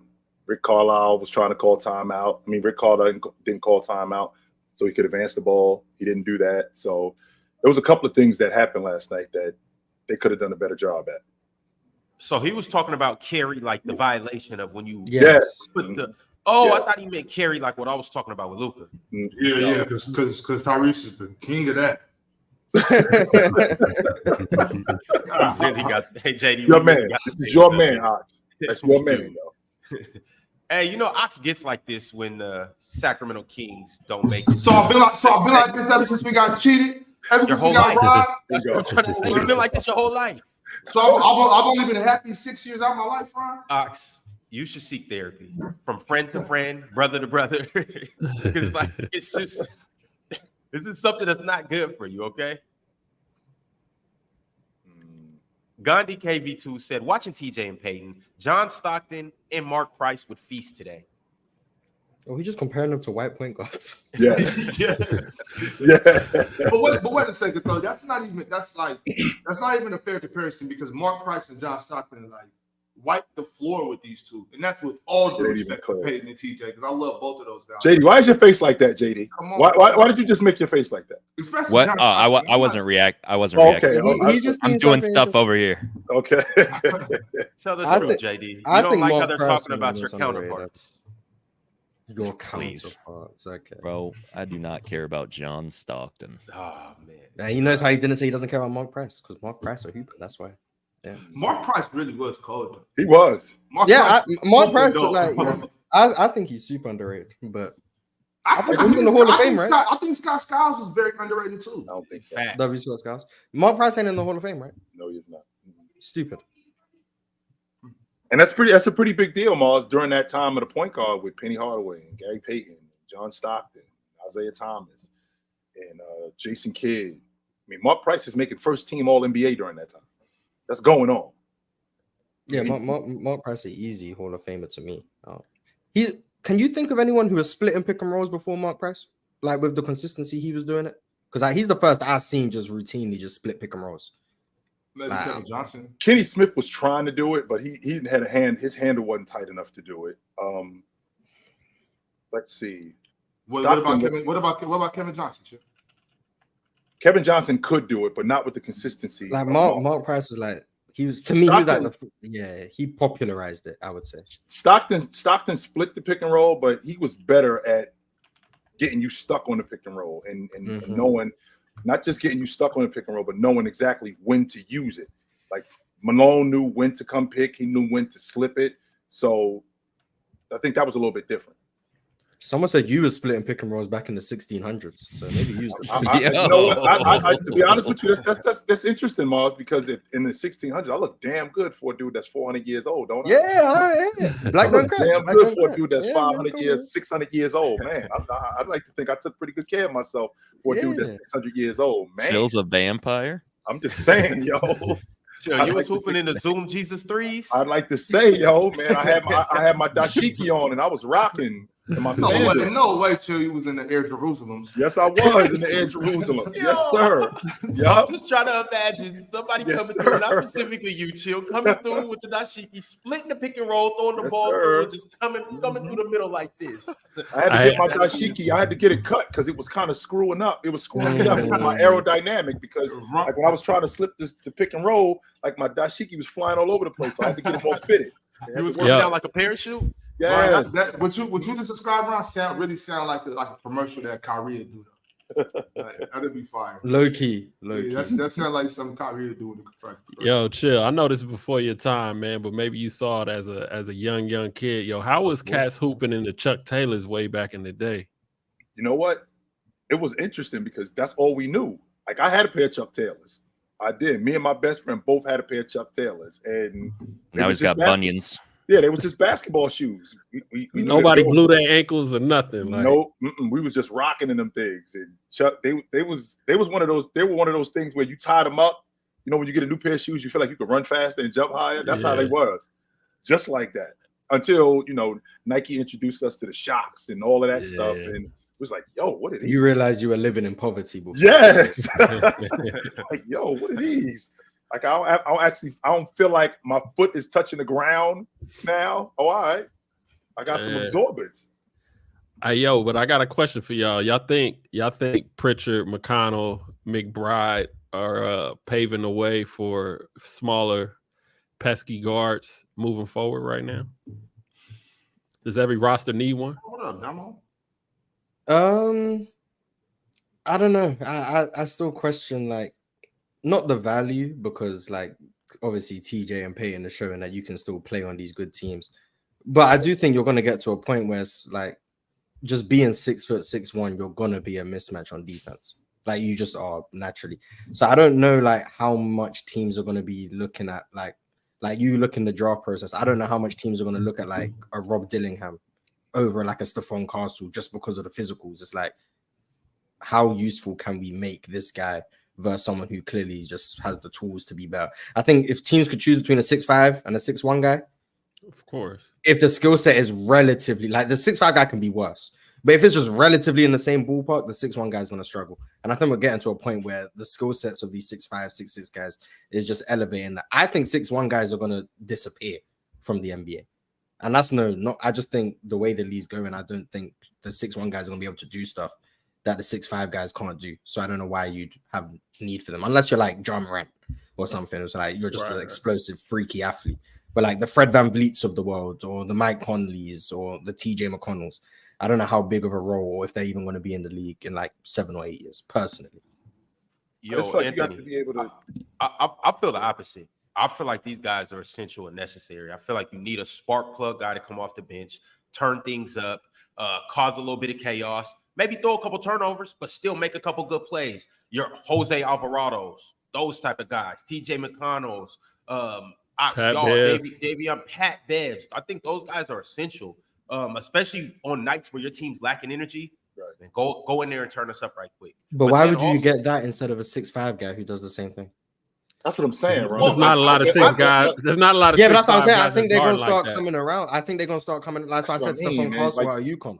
Like he does those things. He does the TJ. Like defensively, he's gonna pick up at the point of attack. He does it now. We'll see when he gets to the league. Guys be forgetting that shit. There's not going to be enough 6'5" guys that's going to have that type of energy and heart to play. That's what you're getting from that little guard. The Jose Alvarados, they play with a chip on their shoulders. The Patrick Beverleys, they play with a chip on their shoulders. That's what's keeping them in the league. Like I'm not going to say that. I mean, we might see it dwindle a little bit, but there's always a place for that type of guy on a team and in the league. There's always been a place. There will always be a place. Yeah, the Stephon Castles, that'll be nice. Having a 6'5" guy that can defend on the wing, everything, that's cool. But he's not going to have that energy. He's not going to have that type of that uncoachable stuff, the stuff that doesn't show up in the stat sheet. A 6 foot, 6'1" guard, especially the scrappy ones. Not even the ones that are good on offense. We're talking about the ones that are seen as defensive guards, energy guys like that. There's stuff that you just can't teach, you can't scout, you can't plan for when it comes to those guys. Now, will they be lottery picks in the next 5-7 years? Probably not. But you're going to see a lot of these guys in the late first round, second round, undrafted free agents, undrafted, whatever it is, and they'll get their shot in NBA and they'll always be there. You think that's because of a mentality thing? Just because when you're it's a necessity. It's a necessity. Like you're only gonna survive if you bring that energy. And like even going back to our conversation about Luka, when Luka was at Real, he was defending. And then he got to the league and he realized I got size. I don't necessarily have to defend like that. I'm gonna stay on the floor. Like it wasn't a necessity for him. You know what I'm saying? So I think that for a 6'5" guy, like he's doing that now. But once he gets into the league, if he starts having some success, he's going to tail off. Whereas when you 6'2" and under, you got to be perfect 100% of the time, or you're going to be over here with me. And the thing about that too, though, is those guys have been at a disadvantage since high school. Like, 6'1" is a little more bigger in high school than it is in the league, but those guys are playing in the AAU EYBL circuit. They're playing against, they're playing it on those bigger teams. Depending on what program. Yeah, exactly. So they're used to playing against bigger guys their whole life. They've been small their whole life. They've had to find ways to be successful. When I get to the hoop, I got to be crafty and get my shot off. I have to perfect how many dribbles I use. I can't be extra. I got to get there. I have to use my speed and quickness on defense. I have to be tenacious. Then you go to the D1 level. You're playing against guys that are now NBA is the only level with 6'5" point guards. D1 level got that too. They got guys that are jumping out the gym. So now I have to learn how to play amongst the trees at this level. And now when I get to the NBA, I have to be even more precise. I have to be even more perfect. So these dudes, like, it's not new to them being small. They've learned how to play against bigger guys. But even on top of that, they've learned how to use their strengths, quickness, peskiness, being able to use the leverage that they have being under guys. And keep in mind, all of these guys that we mentioned are relatively good on offense. And they damn near, one thing that I like about these smaller guys, and this is why I like having smaller guys on my team, they get to the rim at will. It's a matter of learning how to slow down and finish when you get there, or dropping it off to your teammate. But we've seen throughout these whole playoffs, nobody stopped TJ McConnell from getting to the hoop. He gets to the hoop whenever he wants to. Plus, we also got to take into consideration these dudes accepting who they are. So if I'm coming out of college today, I'm looking at Jrue Holiday going, all right, that's me. That's my job right there. I want to be able to, I think I could do that. Even if I was averaging 28 a game in high school, or I averaged X amount of points in college, I could do what Jrue Holiday does. I could do what Avery Bradley does. Guys like that, as opposed to coming in the league thinking, you know, I'm Bradley Beal. No, you're not. Not at 6'1", you're not. You know, a guy like a prime example, Ron, and like we talked about him earlier, a guy like Cam Thomas, I think, could virtually become obsolete, because as small as he is and as good of a scorer as he is, when you get bigger guys in the league who one can defend and then can also score the basketball, that now pushes you out. Now, when you got a guy who can score but can also do other stuff like defend a little bit, now you get to stick around. But when you're a specialist and Cam Thomas at 6'1", 6'2", he's a bucket getter, but that's all he does. Like he can very well become obsolete. All right, y'all. Let me continue to roll. Hold on, super chat. Hold on, Ron. I'm about to bounce. Thank you for having me on. Chat, love y'all. Bozos. Appreciate the homecoming. What about the bozos, JD? What about the bozos? We're talking trash to all the bozos tonight on Playback. Bozos, get them out of here. Come lock in. What? I was just gonna say, don't crash out tonight, JD. Oh, I'm not gonna crash out. Stay. Go from tip off to buzzer. Don't leave. I'm not Yeah, leaving. don't I've never leave. left. I've never left. Have I've you left gone. before, I've JD? gone. No, I Are would you never a front leave. runner, JD? I would. He clear. Yeah, he left when I was doing the Houston-Dallas game with him, and then he came back when they That came was because I thought my wife got kidnapped, so I had Nah, to go find her. That's a valid excuse. the moment I had Dallas to made the find her. comeback, all of a sudden go his check wife on my was honey. safe. Turned out her phone Okay. just died. Turned out her That's phone fair. I died. gotta go check on my honey. Hold on. But I turned into John Wick really quick. Right.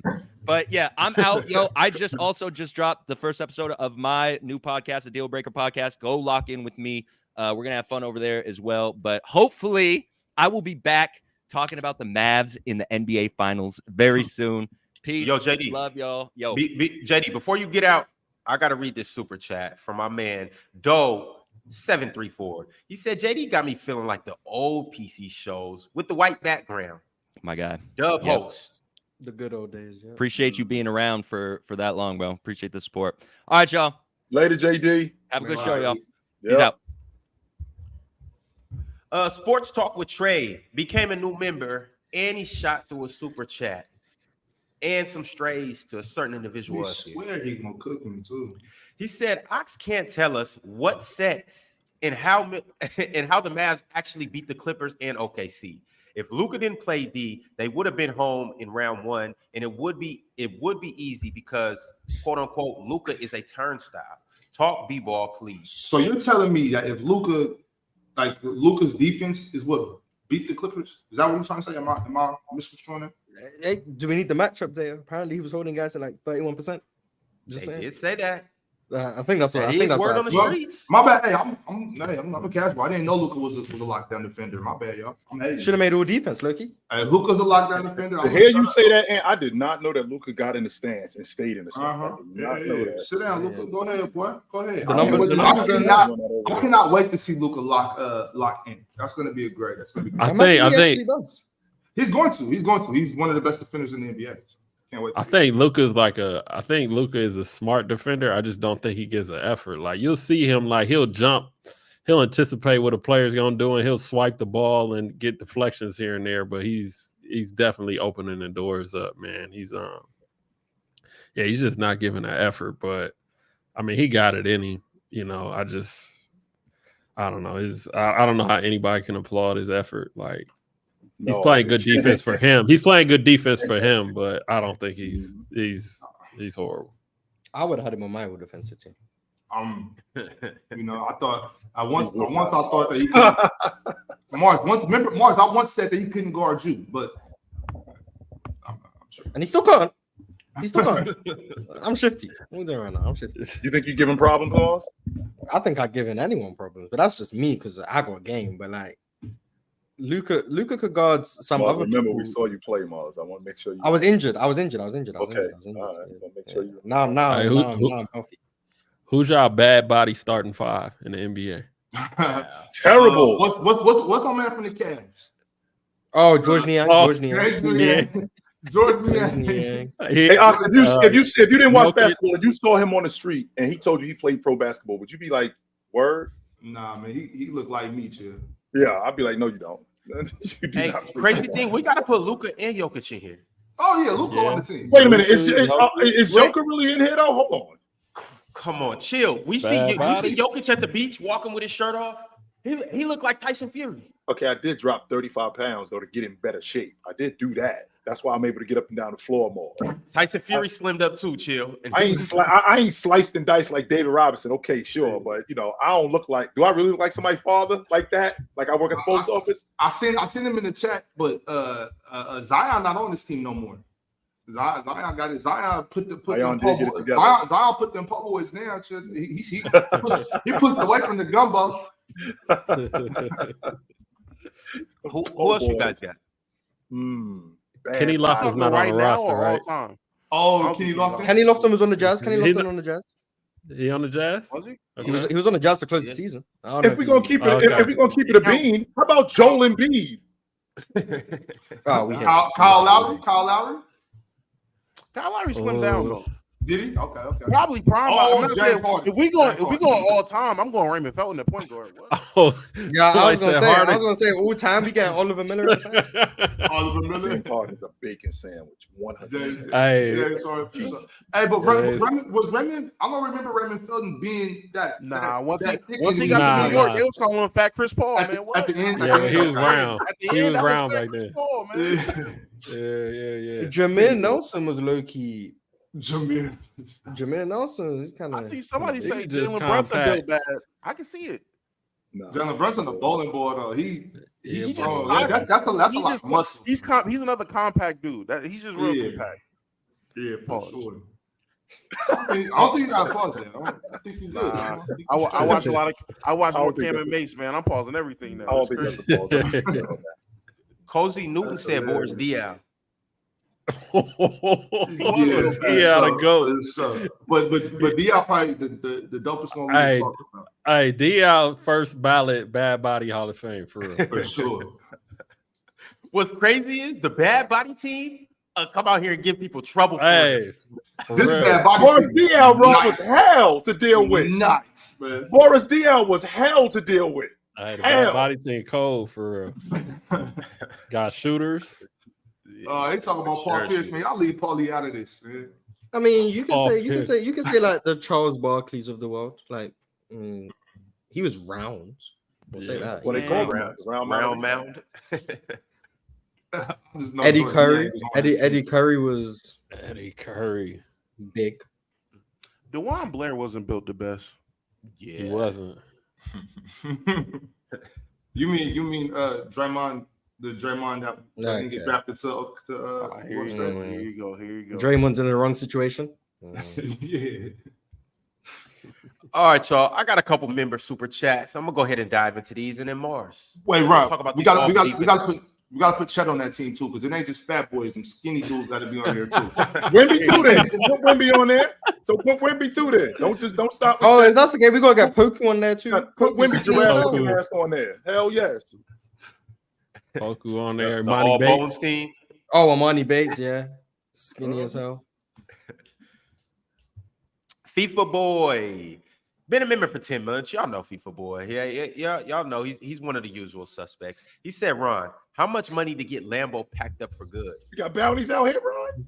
Hey, do we have bounties out here? It's not that much. That's what it sounds like. It's not that much. Sound like we got bounties out here. Crazy. Lambo, you better watch your Scambo. You better watch your back, brother. Sound like some people looking for you. Hey, to the highest bidder.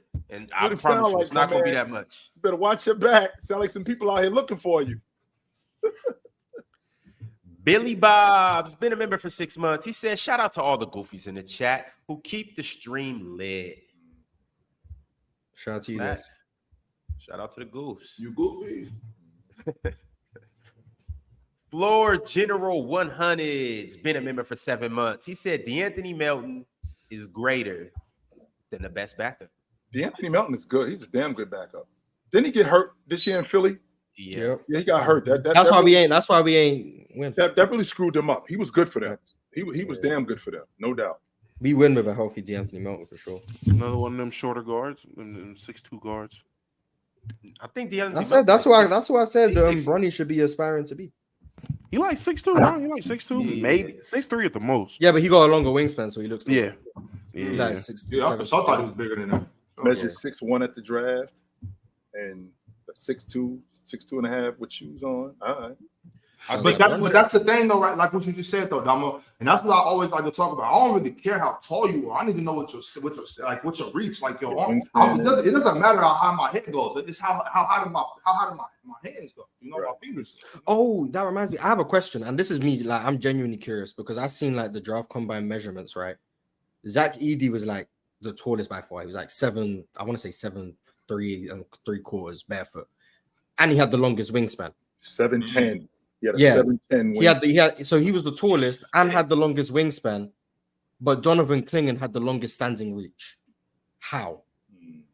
I don't know. I've seen that, and I don't understand how Donovan Clingan can be shorter, have shorter arms, but have a longer standing reach. I don't. Maybe Zach Edey got a short neck. That's what I was thinking. Is it something to do with that? No. Genuinely, I would say it's just about how they're reaching up, and if Donovan if he's more flexible and is able to really get up there and knows how to stretch out, then he got it. Yeah, I think he got wide shoulders too. Yeah. You got wide shoulders, your wingspan gonna be higher than your reach if you got wide shoulders. How tall is Donovan Clingan? Isn't he only 6'11"? I want to. Okay, I'm gonna check. He might be 7 foot actually. I thought he was like 7 foot and a half without shoes. I think. But I'll check. I genuinely think it's a flexibility thing. If I had to guess, it's a flexibility thing. No, I think he's got short neck. Probably. Yeah. He suffers from short neck syndrome. Damn. All right. Well, Morris is looking that up. I got a super chat for Prince Liger. He's been a member for 7'1" and 3/4. 7'1" and 3/4. Okay, so he's big. So 7'2". I thought he was 6'10". About the same. Yeah, he legit. Edey made him look small to me. That's probably why. Yeah, because Edey's 7'3" and 3/4. Yeah, Edey made him look small. And they had the same standing reach, just to clarify. 9 feet 7. They both had the same standing reach.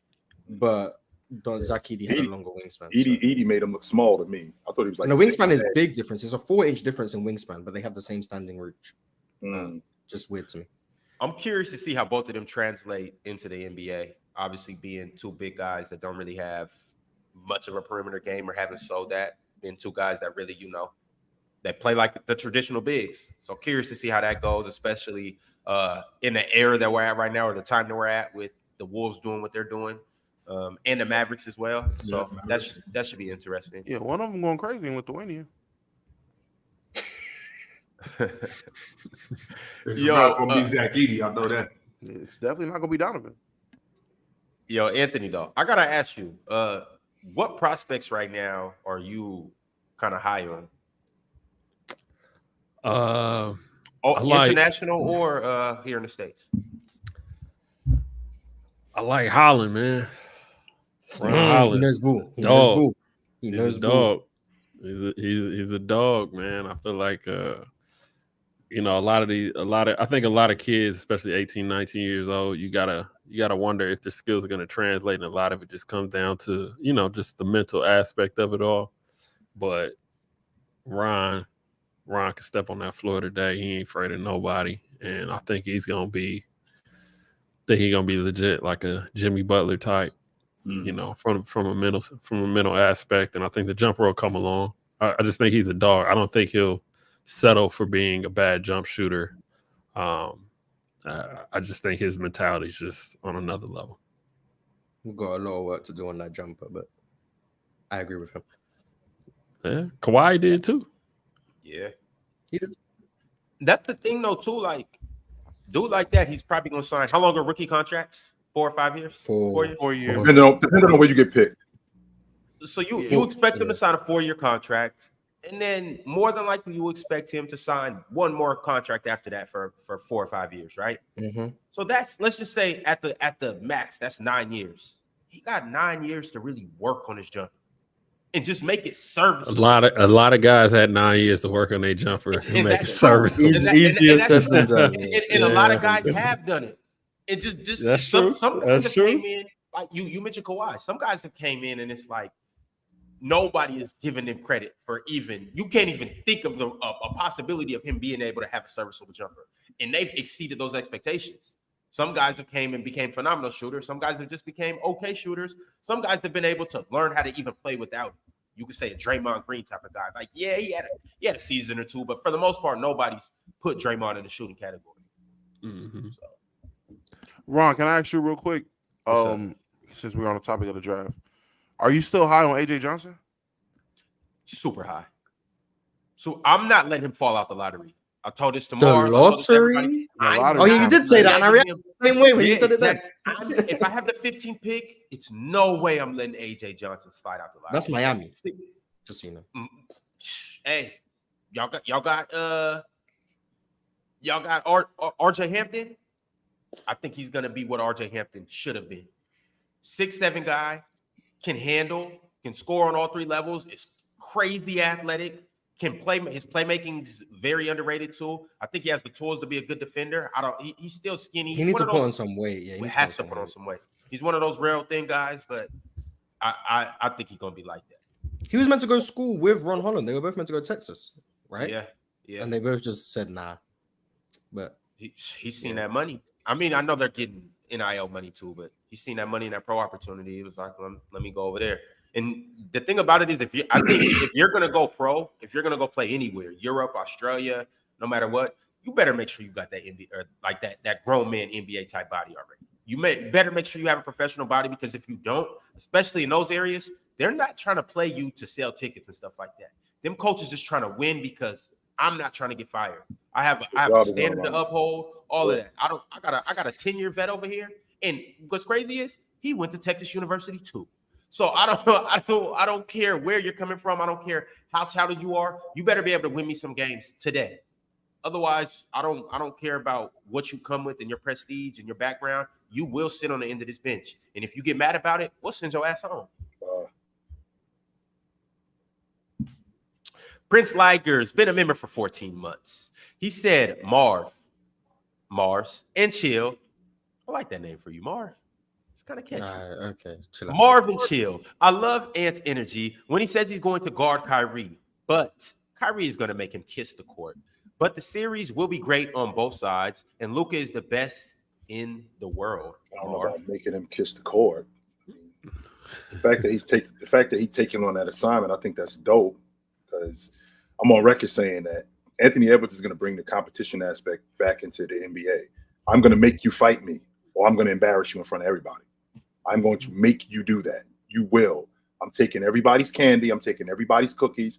You will fight me for them, or I'm going to embarrass you. And for him to, I don't think he called out Kyrie Irving more than he accepted that that's his responsibility. That's going to be my matchup. He didn't go, yeah, Kyrie, I'm waiting on you. No, it was, we're in the Western Conference Championship playing against a really good team, and I got to deal with Kyrie Irving. That's my matchup. Now, Kyrie Irving has made it impossible for anybody to stay in front of him, but I feel like Anthony Edwards, the job that he did on both Jamal Murray and Devin Booker, I feel like he's accepted the challenge, and I think he can handle himself. Is he going to poke the bear, though? Is he going to poke the bear is my question. He better. If he's smart, he would. Is he that crazy to poke the bear? He would. I would. Man, if I'm about to tell Rudy, hey, man, every chance you get, call him a nigga in French every time. Call him a nigga in French. I'm throwing him off his game. I'm pulling the Dennis Schroeder. You're not throwing Kyrie off his game, Dama. Yeah, I bet you. You're gonna turn Kyrie up. With that being said, I think Ant wants to turn Kyrie up. I don't think Ant's scared of Kyrie at all. I think Ant wants that. Like, you know what I mean? So Kyrie just looked like he in a different place, though, Ox. He looked like he in a different place mentally. He looked like he's one of them. That's him, man. That's what I mean, though, Chill. I don't think you can throw Kyrie off his game. I don't think you can get in Kyrie's head and he's gonna be You know, I think if anything, it'll amp him up. Like, okay, Yeah. but not in an erratic way though. You know what I mean? Right. I think if there's Go ahead. No, I was just gonna say if there's any bear that I want to see poked, I think it's Kyrie. I want to see Kyrie turned up like against the Warriors back in the day. Like that's the Kyrie I want to come out. And I'm scared for them boys. He really was looking at Steph Curry like, this dude got nothing for me. And he was right. That's the Kyrie I want. And he was right. He was 1000% right. This dude ain't got nothing for me. I was like, oh my goodness. Can somebody help him?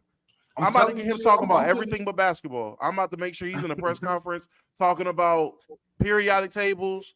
What shape is the earth flat? I'm telling you, Earth. I'm about to get him talking about. Oh damn! No way I froze. No way I froze. You good? Go ahead. Oh yeah. Oh no. Like I said, I'm getting him talking about everything but basketball. It's been too long of Kyrie just been worried about hoops, and look how great he looked. If I'm Ant, oh yeah, I'm getting you talking about your religious beliefs, spiritual beliefs. Everything. We talking about everything on the court because we're gonna talk. You're gonna talk about it in the press conference, and as soon as you in the headlines, we back to talking about Kyrie for other reasons than basketball, and then he's done. Well, I'm telling you, I'm putting J-Mac on Kyrie. I feel like you gotta put that length on Kyrie. Anybody that's that size, he gonna get that shot up over the top of him. Like, yeah, you gotta put and a legit 6. I agree. 4.5. That's not big enough. But he got a strong wingspan. He got a good size. But I'm saying typically, yeah, I would agree with you, Mars, but not against Kyrie. Yeah, I get that. But you need J-Mac for Luka. So I gotta ask: is there anybody J-Mac up can't here? stop Luka, so it might as well let Ant do it. You know what I'm saying? I say Ant just He can. That's where you wrong. Actually, I don't want Ant on Luka because Ant's liable to poke the bear, and I ain't gonna hold you. I would much rather you poke at Kyrie than Luka, in my opinion. I'd rather you poke at Kyrie than Luka. But is it anybody up here that legitimately thinks that Ant has a good match, has a chance to? Damo, you there? Oh no, Cuz picked up a watermelon and threw me off. My fault.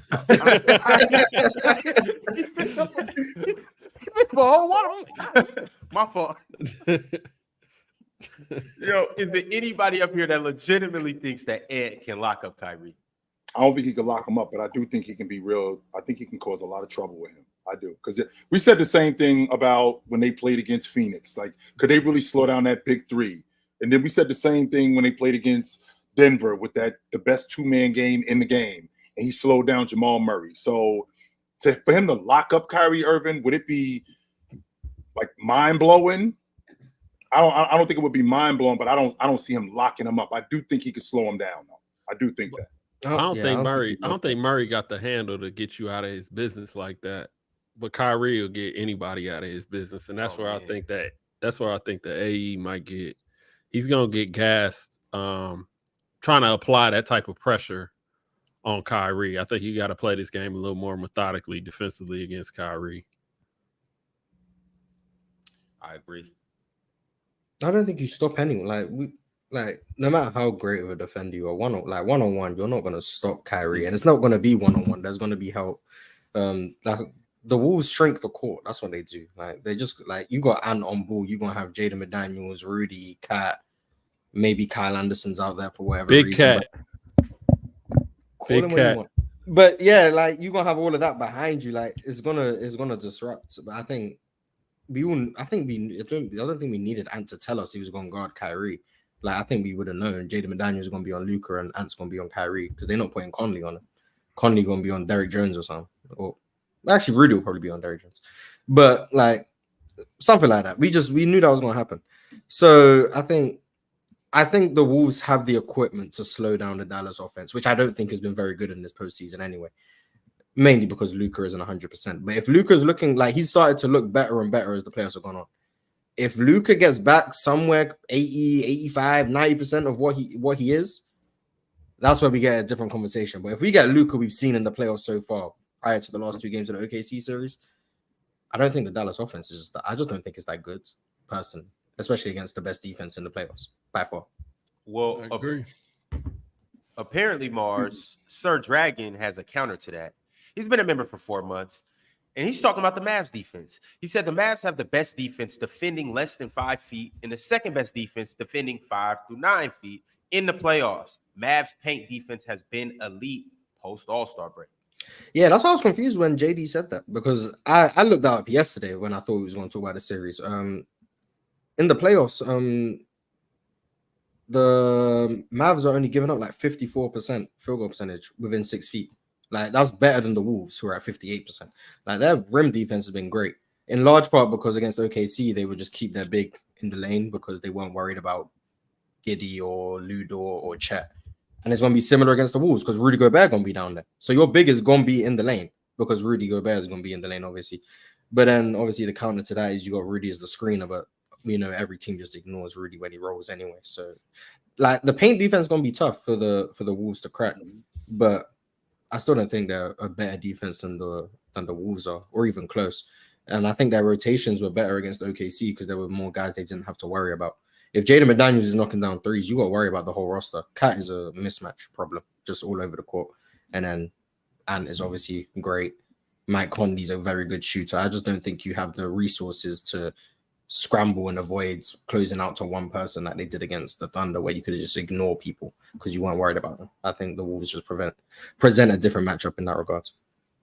Anthony, and that's Big Cat, right? Big Cat. Big Cat, man. Can I hear why it's Big Cat? It hasn't always been Big Cat. No. He ain't always been Big Cat, man. But he done showed up. He done showed up this playoffs, and he been playing both sides of the ball, man. We gotta give respect where it's due, man. It's Big Cat. That's a fact. Shout out to Big Cat.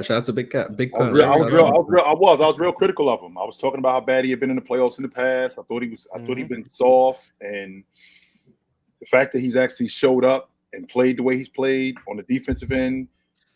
I mean, I kind of forgot that he was a 20-10 guy for a lot of years. You know, one of the best floor stretches that the game has seen, and that's actually translated into the postseason, which makes them so much better. Like, I'm watching them play Denver, and they're hunting switches with Jamal Murray on him. In the past, he wouldn't take advantage of that. He's actually calling for the basketball with Jamal Murray on him, like, yo, little dude can't cover me. Bring the pail over here. So, yeah, I definitely have to respect that about him. Sure. Chat, basically what they're saying is the cat is not purring anymore. It's roaring. Shout out to Cat, man. Shout out to He's still Big Purr. Big Purr. Nah, it's Big Cat. You walk, but Ron, you walk up. Big Cat LaFleur. You walk a little bit different when you walking with bigger dudes. Stick your chest out a little bit more. You have a tendency to do that. I ain't gonna lie. If this is the cat we're gonna be having from now on, man, I renege all the trade cat talks I have, man. If this is the that they're gonna have, I'm with this. I can. Namo, you was out on him. Now it's trade Rudy, right? Now it's trade Rudy. I trade one of them. I take it back. If this is how they're gonna look, I take it back, man. I might see the vision. I see the vision. Mm-hmm. All right, y'all. As you know, yesterday the all defensive teams dropped. We got the first team and the second team, so we're gonna go ahead and dive into that. Feast your eyes on the screen right here. You can see these are the guys that made the 2023-24 Kia All NBA defensive teams. We got Bam Adebayo, Anthony Davis, Rudy Gobert, Herb Jones got on the first team, and also Victor Wembanyama in his first year in the NBA, he got on first team all defense. Fellas, talk to me about this. Is it any surprises that you see up here? Not really. I low-key forgot that it was positionless, but I wanted to ask y'all, seeing how not you, Damo. Okay, but seeing how the list turned out for the first team this year, are y'all still in favor of positionless defensive first team and second team selection? No. And B, do y'all feel Herb Jones this season has been the best non-big defender? Yes and no. Yes to the first question, no to the second. Mm-hmm. But I'm not mad at Herb Jones making first team. Like, I think it's fine.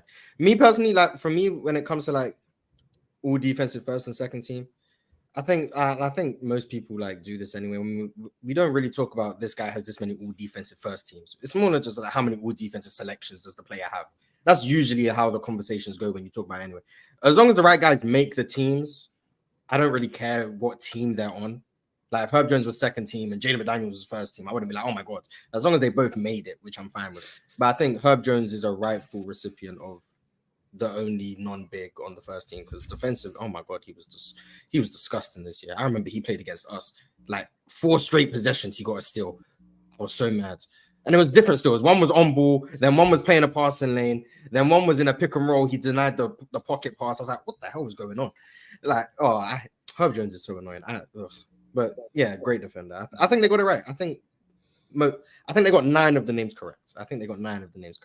So I think that's pretty good. So was somebody on second team that they didn't get correct? Chet Holmgren is 1,000% an all defensive player. 1,000%.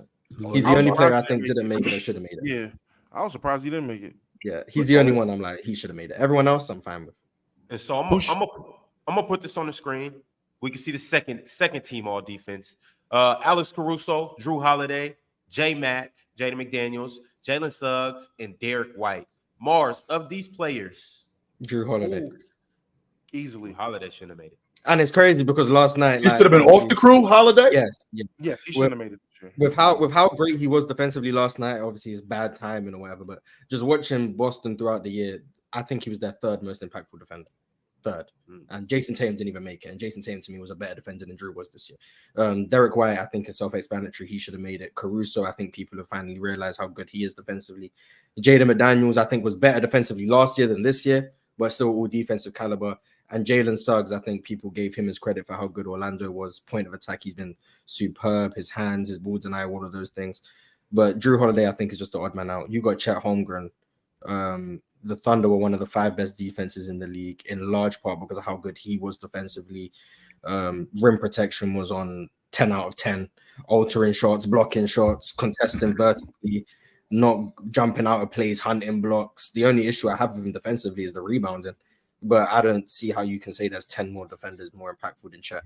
I feel like this is not me knocking Wemby. I feel like because Chet is a rookie, this season, by the way, Miles, what we're talking about. We're talking about this season. Yes. Okay. All right. I feel like Wemby was so great defensively as a rookie that we can't fathom that there's another rookie who's also that level defense. He's not as good as Wemby, but he's also of that level defensively. Like there's 2 rookies, in my opinion, who easily should have been all defense. And Wemby just ends up getting all the flowers. And it's like, well, we're not going to put 2 rookies on there, even though I think Chet has done, there's enough. He has the team defense, which is like the argument they had against Wemby. He has the raw box score numbers in terms of blocks per game and all of those things, total blocks. He has that. But then you also watch him and you see he's one of the most valuable rim protectors in the game, but he's also switchable. He's versatile. There's nothing he doesn't do defensively except rebounds at a crazy high level. And I don't think that's enough to keep him off the team personally. So, yeah, shout to Chet. Snubbed. I'm not a fan of it, Mars. I wish I could say I was a fan of it, but I'm not, man. And then the reason why I'm not a fan of it is because I am prepared to change with the times, right? And Ox and I had this conversation about possibly the top 16 teams being a playoff team. I definitely can appreciate that, and I'm willing to take a look at it. But the competition aspect of basketball never changes with me, ever. And it means something when I'm a first-team all-league defender at the small forward spot. It means something if I'm a first-team all-league defender at the point guard spot, especially considering the competition that I'm going up against. It means a lot for me to do that. Now, when you're telling me that we're going positionless, basically what you're doing is you're telling me that what we do, because every last one of us on the crew has a job. Essentially what you're saying is that we're just out here as players. That's all we're doing. The point guard has a job. The 2 guard has a job. The 4-man has a job. The 5-man has a job. It's not just all of us out here just doing whatever we want to do. No. So when I'm at the 5 spot, and I'm at the 5 spot going against some of the better 5 men in the game, and I'm voted as a first-team all-league defender, it means more because that validates, especially if we win it, that validates me. As opposed to, we're going to put all of you dudes on the crew. We're going to put Elijah on. We're going to put Ewing. We're going to put Mutombo. And we're going to put David Robinson all on the first team, all defense. No, I'm not feeling that at all. Absolutely not. Why shouldn't the 5 best defenders be on the list of the 5 best defenders? Well, let's discuss that for a second. Yeah, Mars. what's the best defender? Well, how do you define it? It's subjective, obviously. That was the first thing that I was going to say. And number 2, when you're talking about the best defenders in the game, this goes back to what I said about having a job. So Jaden McDaniels has the job of slowing down Luka. Me as the lead guard, I have the job of slowing down the point. I'm the point of attack. So my job is to slow down your transition game. You protecting the rim. Now, don't get me wrong. I think that protecting the rim is a lot harder than guys on the perimeter, off the strength that I don't have anybody down here to help me. You know, I can clean up your mistakes as a perimeter guy. You can't clean up my mistakes as a rim protector because I'm closer to the basket and there's nobody down there to help me. But with that being said, I still do have a job at the lead guard spot. Ox is still telling me, even though Ox is smacking this dude shot away, he's still telling me, hey, chill. Yo, you got to stay in front of this dude. Yo, chill. You still got to do your job. That doesn't necessarily make Ox the best defender in the league. I still have to do my job in order to be that. So if I'm the best two guard in the league, if I'm the best two guard defender in the league, that means something because I'm contributing to what's going on with my unit winning, as opposed to you just picking the best 5 rim protectors or the best 5 guards. No, I think having a job and having a position means something. But 2 guards did make it, Caruso and Derek White. Right, but second team is a guard team. Right. So Yeah. all guards. So essentially what you're saying is the 5 best defenders in the league are all four of the best 5 defenders in the league are big guys, and the rest of them are small guys. Well, I'll tell you what, Mars, because you and I have had this conversation, I feel like the league is going to be a bunch of Wembies in the next 10, 15 years. And when your Wemby is not first team all league, or he's not second team all league, you're not going to be happy about this. You're going to be pissed about it, in fact. Yeah, well, Wemby will walk onto the all defensive first team for like a decade. I don't mean Wemby. I don't mean Wemby specifically, but I mean your Wemby, not you. But I'm talking about guys like that, like Chet Holmgrens of the world, like Evan Mobley. I think Evan Mobley. You already know how I feel about Evan Mobley, but he didn't play that much this season. Yeah, he didn't make the threshold. Yeah, he didn't play that much this season to be awarded being an all-league defender. But the fact that he would have to go up against Anthony Davis, the fact that he'd have to go up against Bam Adebayo, if he was a 4-man, I mean, I feel like that means something as opposed to Anthony Davis, Evan Mobley, Sabonis, all on the all-league defensive team. I mean, I really feel like you're taking the competition. I just threw that name out. Hold on, Morris. Hold on. My man got some votes for defensive player of the year for a reason. The same voter put him on the first team all defense. I don't know who he is, but he needs to be named and shamed because he voted him for MVP. He voted him first team all defense, and he gave him a defensive player of the year vote. Whoever that guy is needs to be exposed. Or that woman could be whoever that person is needs to be exposed. And I don't understand that. But really quickly, Martin, I'll let you make your point. But I just feel like the competition aspect of it means something. So when we have positions, these positions aren't novelties. We're not just making this up just for the casual fan to understand it. It's a part of basketball. And for me to be a 5-time first team all-league defender at the lead guard spot, that means something. I guess anybody, what? Oh, sorry. Just right quick. Is there anybody Lithuanian that may be on the panel, the voting panel? And furthermore, does Arvydas Sabonis have a vote?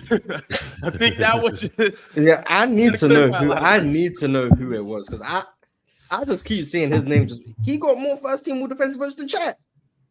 But man, he moves his feet. He stays vertical. He's not the best rim protector. But he plays a lot better defense. Y'all give him credit. You're not even trying to. He should not have been on the all defense team. No. Yeah, he's not the defense player of the year. No, of course not. No, he's not. But I still do believe that y'all don't give him the credit he deserves for the defense. Especially if I got guys sitting in Superchats trying to convince me that Luka plays defense.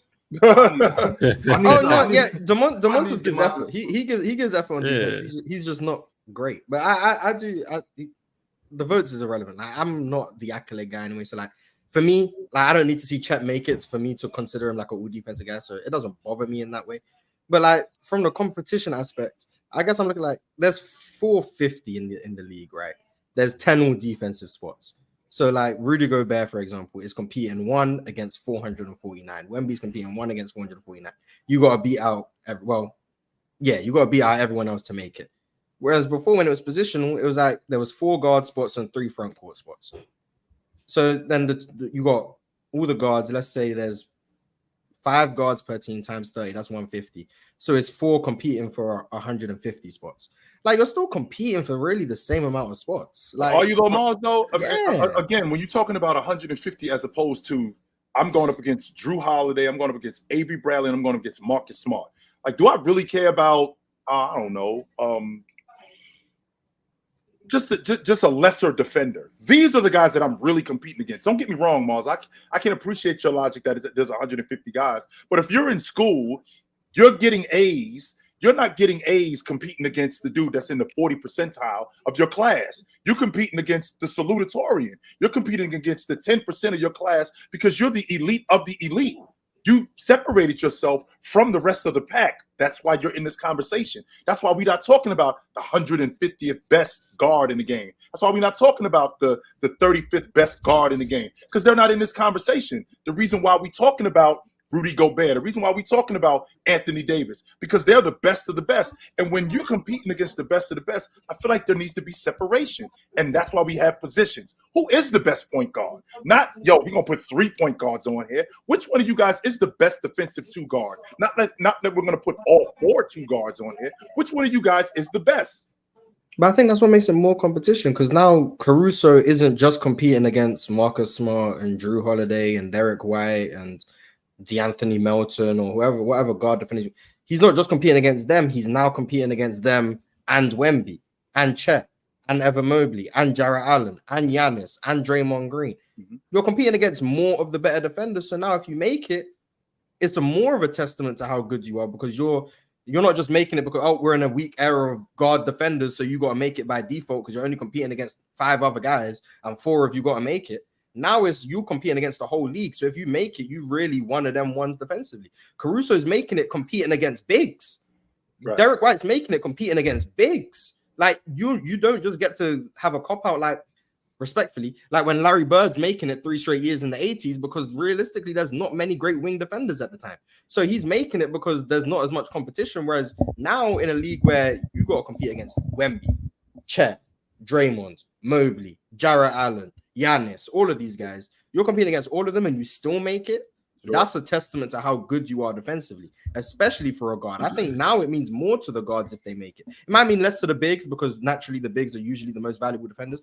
But when a guard makes it 5 years from now and you're competing against those guys and you're still making it, you're going to be held in higher regard because we understand who you're competing against.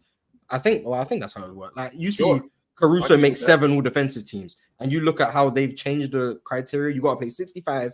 Right. You got to play 20. You got to play 20 minutes in 65 games, and you're competing against the whole league. Mm-hmm. Those all defensive teams are going to mean more than the 1984 defensive team that Larry Bird made, because realistically there wasn't many options, like in my opinion. Sure. Now, which that's a fair argument, Mars. But I want to flip that around. When I say competing, that's what the defensive player of the year is for. Because now it's the best defensive player in the game. That's number 1. Number 2, my counterparts, which are guards. So who is Alex Caruso's counterparts? Guys like Jaden McDaniels, guys like Herb Jones, guys like Jrue Holiday, guys like Marcus Smart. These are my counterparts. Now, am I going up against, as a wing defender, am I going up against, Rudy Gobert? I mean, none of us, there wasn't any of us at that time, even though he did win, even though he was making first team all defense, there wasn't any of us who really felt like Jordan was a better defensive player than Hakeem Olajuwon. None of us really thought that. Even though he did win the defensive player of the year, none of us really thought that. But we did think that, he was the best defensive guard in the game at that time, because the counterparts and the guys that he was going up against in terms of competition. Same thing with Olajuwon. We thought that the guys that he was going up against, with Patrick Ewing, with David Robinson, even Jabbar, when he was going up against Moses Malone and Caldwell Jones and guys like that, we still felt like, is he the best defensive player in the game? Is he the best defensive 5-man in the game? That I feel like that mattered. When you're talking about a guard going up against a center for being all league defense, I think we're comparing apples and oranges, and I don't think that that's fair. But then I think we should just remove defensive player of the year and make it guard defender of the year, wing defender of the year, and big defender of the year, because you're still going to be comparing apples to oranges for the defensive player of the year award. That's the thing, is like position, like you're not going to get a fair comparison between Wemby and Alex Caruso. Like naturally, Wemby has an advantage. So if we want to make it fair for the guards, I think you have to have a separate award for them. You got to perimeter defender of the year or something. Like basketball. Otherwise, it's not going to be fair. It's just not. I agree. That's what I'm saying. Make it positionless. I agree. I'm agreeing with you. I'm saying if you want to make it fair, you have to give them an award. Well, we've already made it fair because we have the positions. And sure, Mars, there have been times where the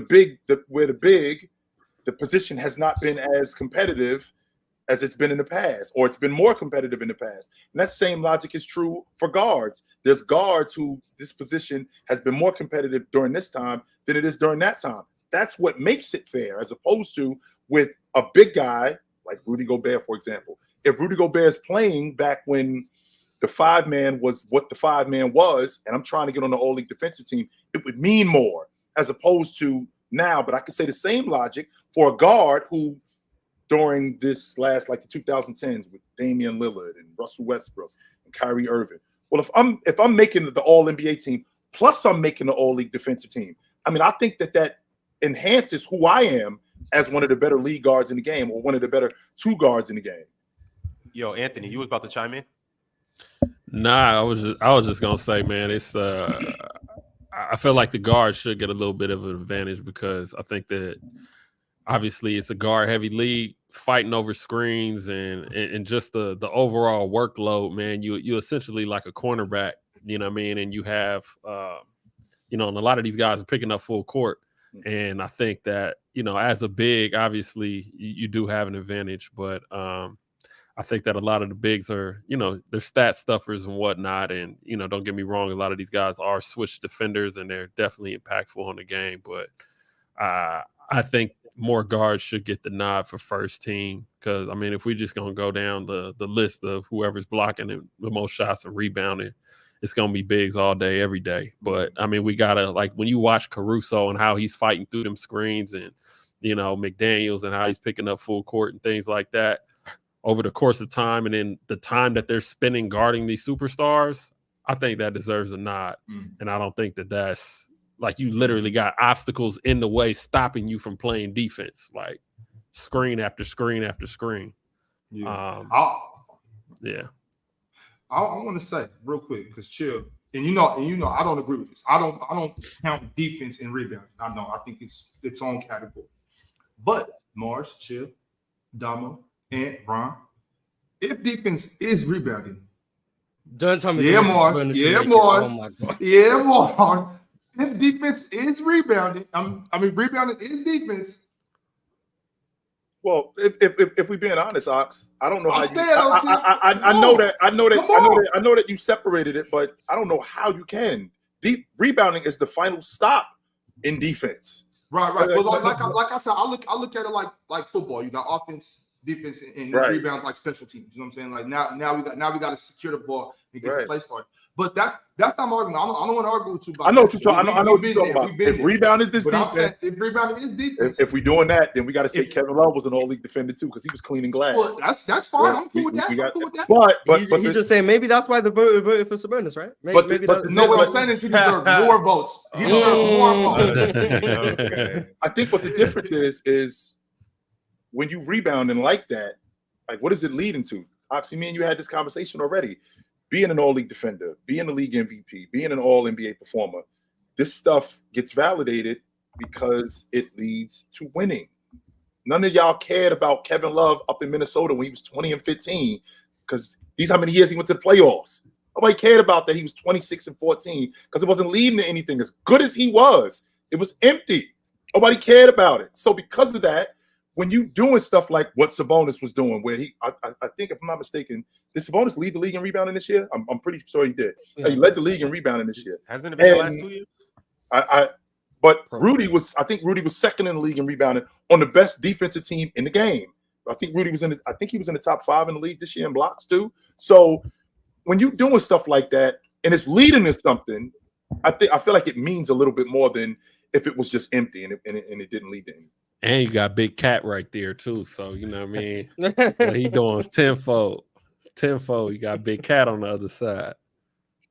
Hey, y'all, I got to bounce, though. I got to bounce, man. Later, Ant. Good to talk to you, brother. I appreciate y'all, yes, man. Sir. Appreciate y'all having me back on. Yes, sir. And, best of luck. And, watch out for them, Seattle Timberwolves, man. Seahawks, baby. Seahawks, baby. Facts. Hey, Ant, I'm gonna be tapped in with you. I'm gonna be talking to you about the EuroLeague Final Four throughout this whole week. Oh, nah, for sure. I got you.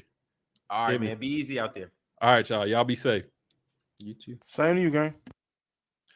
I gotta ask you guys though, because Alex Caruso tweeted, and it was a little humor to it. I don't know if it was humor. He had laughing emojis in there, but he was probably serious.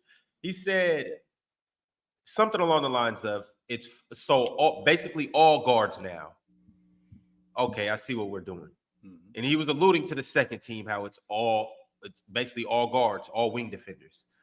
Do you think this is a trend that's going to go forward in the future, where it's the first team is going to be big heavy, and then the second team is going to be basically the leftover guards? That's what's going to happen, Ron. That's what this positionless thing is looking like, yo. That's exactly what this positionless thing is looking like, which I alluded to Mars when I said with the league, I feel like the league is going to turn into a bunch of Wembys and Chet Holmgrens. And when your Wemby, when your Chet gets left off, you're going to be pissed.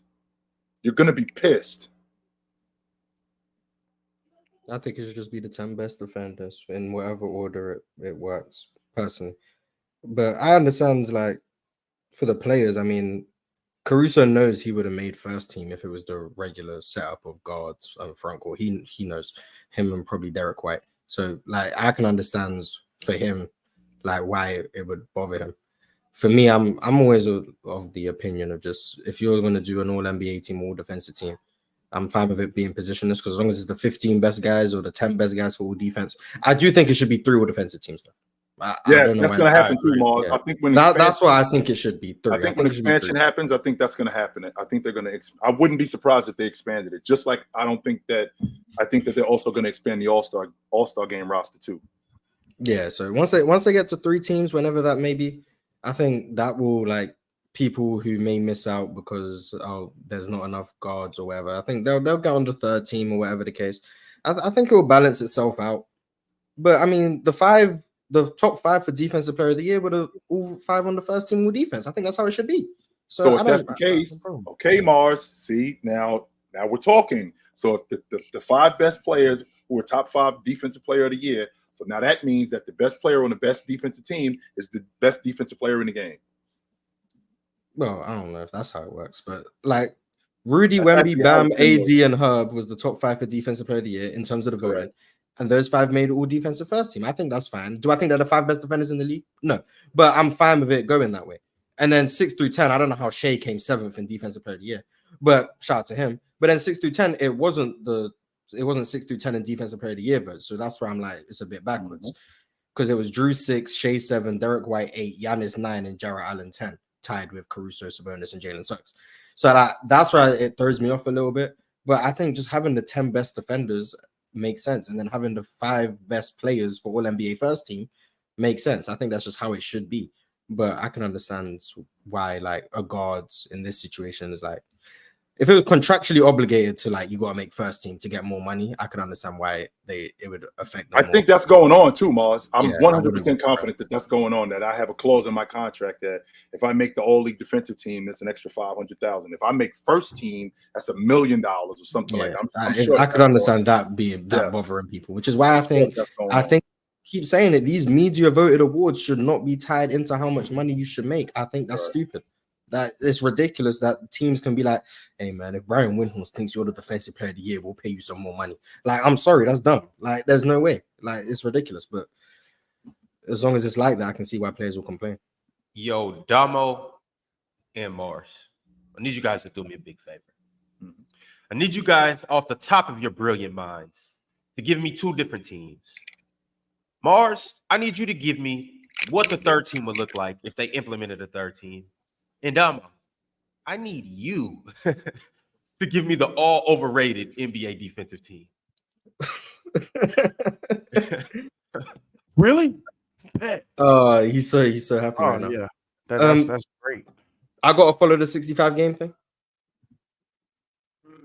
Nah, just put together something for me. Okay, but how, like, out of the 65 games can I go? Like, if someone played 40, it has to be reasonable. It has to be okay. Chet Holmgren, obviously. Chet Holmgren. Mm-hmm.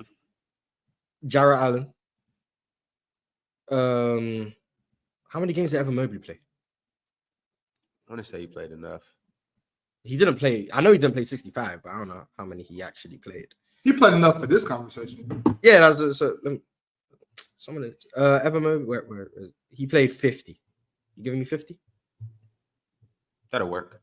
Okay, Evan Mobley, Giannis. So Chet, Evan Mobley, Jarrett Allen, Giannis. I can say Jonathan Isaac.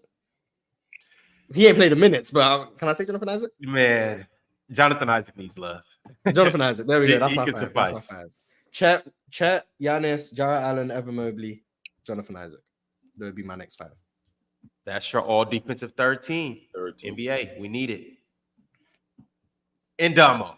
All overrated. All NBA defensive team. overrated NBA defensive team. Easily. Hey, y'all gonna hate me for this. I don't care. At guard, Pat Bev. Easy. Wait. Whoa. Rewind, Damo. Was Russ right when he told us Pat just running around? Absolutely. He just running around here confused. He out here tricking y'all. Just running around here, being loud. He diving on the floor to make it look like he hustling. He ain't even diving at nothing. He diving at people's legs. He ain't even diving for the ball. He tricking y'all out here thinking he a good defender. But give me Pat Bev as the guard. I don't care what nobody say. I don't care who they eliminate. But get Biyombo at center. He can be a great defender. He's still overrated. I don't care. Overrated center. He got. Boy, you can send him to hell. He got 4 DPOYs. Yeah, I want to. He got 4 DPOYs. They're Mickey. I don't care. You are terrible. Oh, that wasn't even me. Yeah. That wasn't even me. Wow. People ask me to do the job. Wait, I do the job. Let me ask you a question, Damo. Crazy. Damo, I got a question. What do you mean when you say overrated? Like, what Rudy Gobert in terms of a 5-man defensively? What do you think people think he is? Well, the people that vote for these damn awards assume he has to be the best at this point. He got 73 first place votes for defense. At this point, they have the people that are voting for this award, and I'm not saying this. Me saying the most overrated. This is either by fans or by the media or both. However you want to look at it. But there's no way you're telling me the media is not pushing this agenda that Rudy Gobert is the best defensive big man in basketball, and that's not true. There's a rookie who's better than him already. AD's been better than him. You can make an argument for other players being better than other players being better. I was talking about Wemby. Make an argument that Wemby's better than Rudy Gobert. Make an argument. What is he? What? Okay, there we go. Now we talking. Honey Dip, you ain't really better looking at her, but you're dressed flyer than her. So because you're dressed flyer than her, I'm getting No. I feel like he's swing your hair. I mean, Hey, sure, that matters. Oh, it does. Matter. Or defensive or matters like crazy. 100%. Like, it does. 100%. I feel like we're and Mars and I have gotten into this going back and forth. I feel like we're trying to turn Wemby, not we. I feel like there are people who are trying to turn Wemby into something that he isn't yet.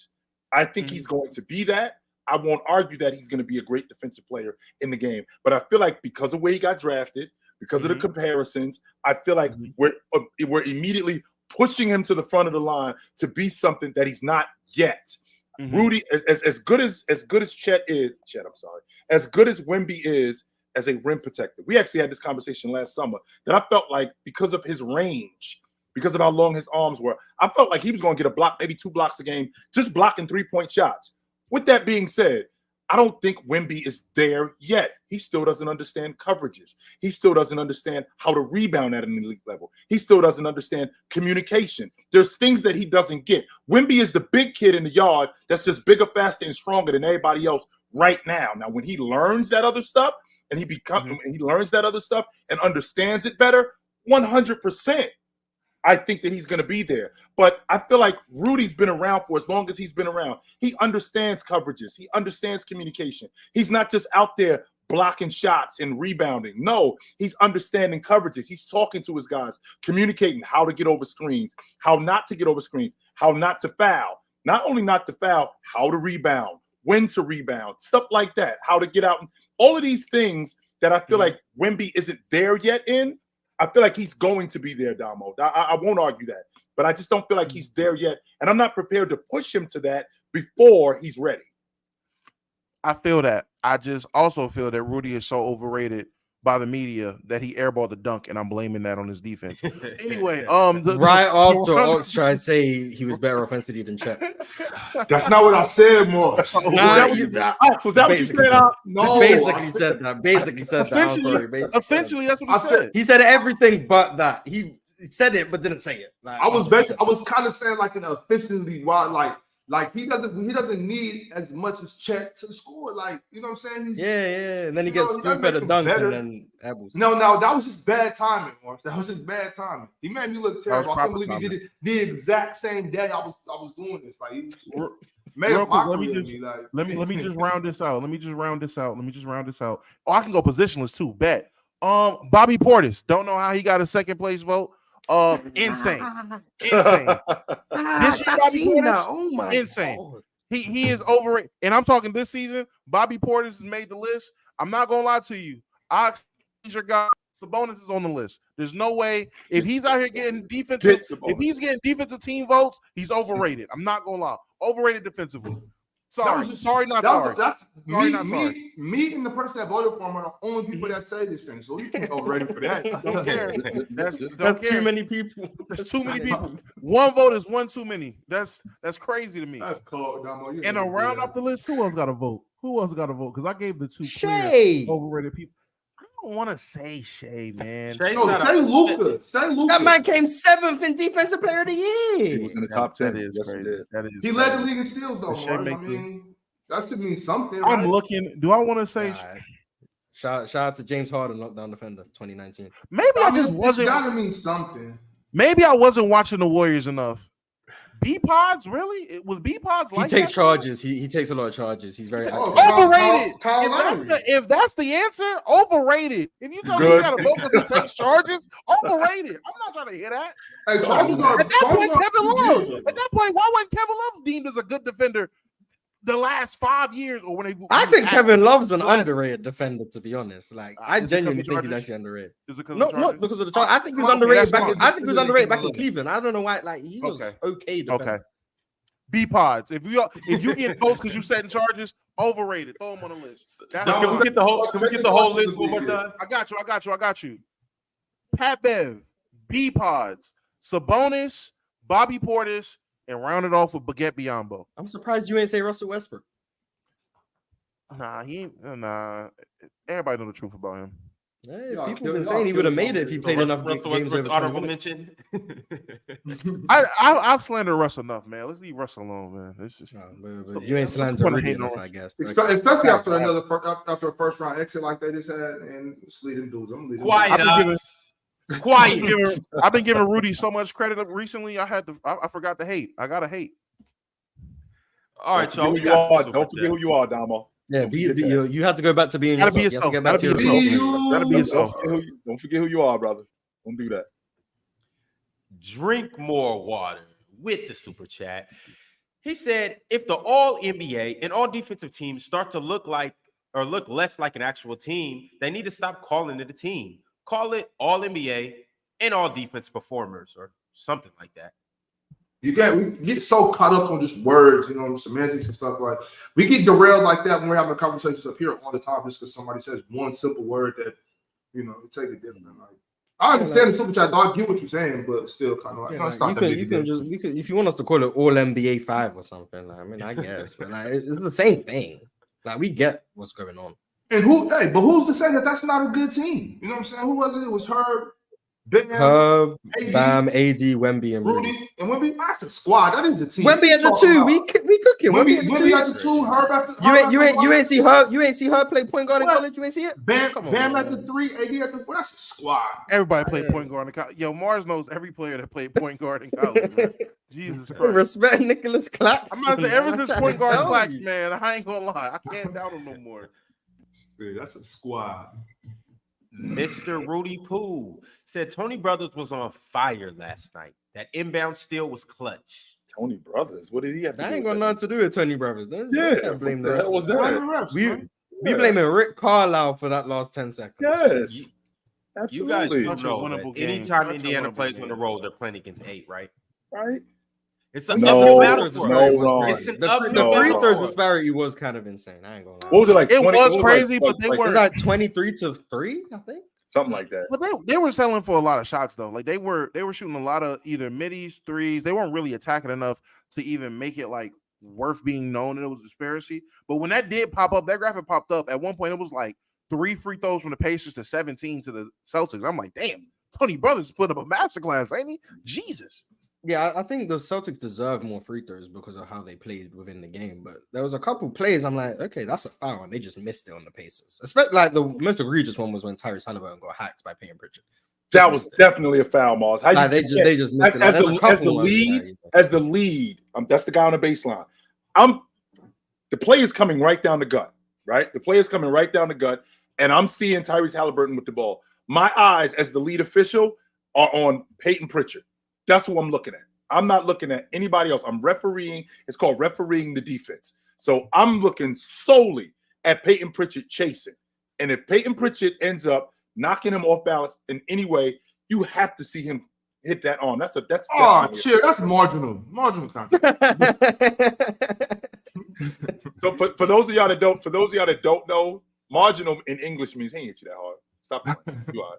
Yeah, marginal, that's all marginal means. He ain't hit you that hard. Whoever's in charge of jerseys for the Indiana Pacers, whether it's Rick Carlisle, the equipment manager, Chad Buchanan, that's the general manager, whoever it is. I don't. It might be TJ McConnell because he's a vet over there.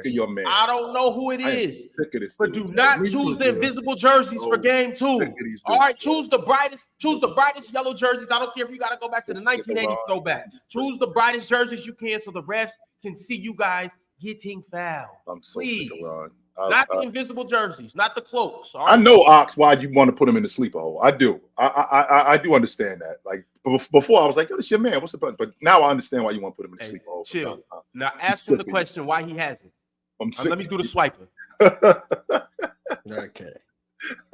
Why am I the only bozo that like when let's say Mark says something and I can't really hear him, like I lean into my microphone like I'm stupid. I'll be like, what is that? What? Say something. I'm sorry. Turn I can't hear you. Yeah, I'm dumb, bro. I'll be seeing my mic like, I can't hear from that. What am I doing? Sports Talk with Trey said it's okay to admit y'all don't watch the Mavs. Luka has literally been playing D all playoffs. Y'all falling off. Worse than ESPN. Worse than ESPN. I just need y'all to start wiping that Luka juice off your chin. Okay. Yes, Damo. That's right. Anytime Luka gets brought up, the chat goes in the frenzy. Oh my God! You don't watch the Mavs. Get a towel for you. Clean up your face. Have you ever seen basketball? You clearly don't watch the Mavs. Luka plays defense, man. Take them goddamn knee pads off and stand up. And be a real. Break. Yeah, it's ridiculous, man. Give me a break. Me personally, I'm just letting the air out in here. Me personally, make sure you spit on it. Make sure you make it sloppy, man. Pause. That's a pause. That's a pause right there, ladies and gentlemen. Trey said, "Get SG on the panel." That's all. I promise you. Who is this SG guy that I've been hearing rumbles and rumors about? Like, chill. You know, when you're in the NBA and you start hearing like, hey man, it's this guy on the SEC. He averages 30. He just had a 50-point game. He just dunked on this guy. You start hearing rumbles. So now you like, hold on, I gotta go check this cat out. Mm-hmm. Who's this SG 30 guy? SG 30 dubs or 30 dubs? SG is an averaging 30 in the SEC or the ACC. He's averaging 30 in the Ivy League conference. He's Ivy League ain't no joke, man. Hey, that means he's a cerebral player. Hey, he's a special player. I'll tell you that. Cerebral is an interesting choice of words. I would say special. That would be my choice of words, but that's just me. He's quickly became a open gym fan favorite. I don't know, man. He's a staple to open gym at this point. Third host. Oh, for sure, third host. My camera was tripping out yesterday. He just took over the reins. I appreciate it. Yeah, shout out to SG Dub. SG Dub, man. Hey Dub, I didn't know somebody was gonna give you a run for your name, but what you might have to switch it up, Dub. Dub, you might have to switch names now. I don't know. He was on Open Gym yesterday. Yeah. He's been on Open Gym the last like 3 episodes. Every time we on playback, he be pulling up. Yeah, he pulled up like last half an hour of the show yesterday. Okay. And made his impact be known. Boy, Yeah. So he's dominant. He Yeah, definitely Jonathan Isaac impact. He will dominate a conversation, boy. I'll tell you that. I don't know. I don't like I'm just looking at the camera right now. I'm not gonna watch. I'm not even doing anything. I didn't do it. Okay, Mars, I do agree that you get accused of doing a lot of things. Yeah, like I ain't even do nothing. I'm apparently the bad guy here. All right, whatever, it's cool. Xenophobia. What I do want to say is, now that you heard of SG Dub and you heard that he's been a staple on the panel, the third host, apparently, y'all make sure you pull up the Open Gym tomorrow and tap in and check it out. Also, tap into the best show on the network too. So allegedly, from what I've heard, Chill with Chill on Saturday. Be there or be square. You know how that goes. Facts. Best show on the network. All right, okay. Easy. As well as tonight on Playback, we will be watching the Mavs and the Wolves with JD. We got a guest appearance from him today. You'll get some more of that tonight on Playback. Tap in. It's obviously a big game one. Can't wait to see how it goes. I think this is a good time to get predictions for game one, actually. What do you guys got? Every time I make predictions, I'm wrong. So, I'm taking Minnesota tonight, Ron. I think they set the tone early with their defense, and I think they win game one. Yes, I do. I don't think they bottle up Luka, but I feel like this is a fill-out game, and that's what people are going to say if Luka gets slowed down, and this was just a fill-out game. But in reality, this is a prelude of what's to come. I'm actually in the inverse of Chilltown. I do think this is a fill-out game, but this is a fill-out game for the Timberwolves. I have Timberwolves in 6 for the series. In game one, I have the Mavs stealing a game at home from the Timberwolves. Wait. Yeah, right? The Wolves are at home. Yeah. So, I got the Mavs stealing the game from the Timberwolves at home for game one. And, that would be my prediction for the night. Mars, Big Ox. I hope all you Luka Gawkers get your first aid kits together because he's gonna need it. This is gonna be a bloodbath. Now, I will say, you better pray he don't go out there and do that boy Ant Filthy and have a crazy game. He gonna get his, bro. Like that's something we can't we can't turn our eyes to that. Like, he's gonna get his for sure. I don't know how much of his he's gonna get, but he's gonna get something. Like he's leaving here with something, But I think the Timberwolves handle these dudes, bro. I don't really think it's not a Luka versus Ant thing. It's just the Timberwolves are that much better than the Mavericks. I don't think Daniel Gafford and Derek Lively can handle the bigs. You know what I'm saying? I don't see this as a fair matchup. I think they're gonna beat the brakes off these boys tonight. I got Minnesota by at least 12. Mars, handle them dudes. Whether you want to be right or wrong, Mars, we need a prediction. I'm siding with Dell. Whatever team beats KD seems to go to the finals. So I got the Wolves. I got the Wolves. Yeah, we just gonna go with the Wolves. The recipe for going to the finals is beat Kevin Durant in the playoffs. So yeah, we got the Wolves. So last year Brooklyn lost to the Suns. The Suns lost to the Nuggets. I'm sorry, Phoenix. Right, he was in Phoenix. They got traded. Then he lost to the Celtics in 22. Then he lost to the Bucks in 21. Correct. Then he lost to the Raptors in 19. Then 18 he won. 17 he won. 16 he lost to the Warriors. 15 he wasn't there. 14 he lost to the Spurs. 13 the only year it didn't happen he lost to the Grizzlies. 12 he lost to the Heat in the finals. 11 he lost to the Mavericks, and 10 he lost to the Lakers. So go with whoever beat KD. There it is. Poor KD. Go with whoever beats KD. Poor Kevin Durant. Just can't see me. Now, can you see KD like as an old man, like sitting back and like that's his legacy? He's like, man, every team that beat me always won the finals. You think that's KD one of them dudes? KD is one of them dudes. I honestly feel like when he retires, kind of like Tim Duncan, like he's gonna disappear. No, you'll catch him at open runs. Like, well, that's 45-year-old KD, we'll just catch him. I think he could be in games too. KD's such a hooper. I think he'll be traveling. We'll see him courtside at a lot of games.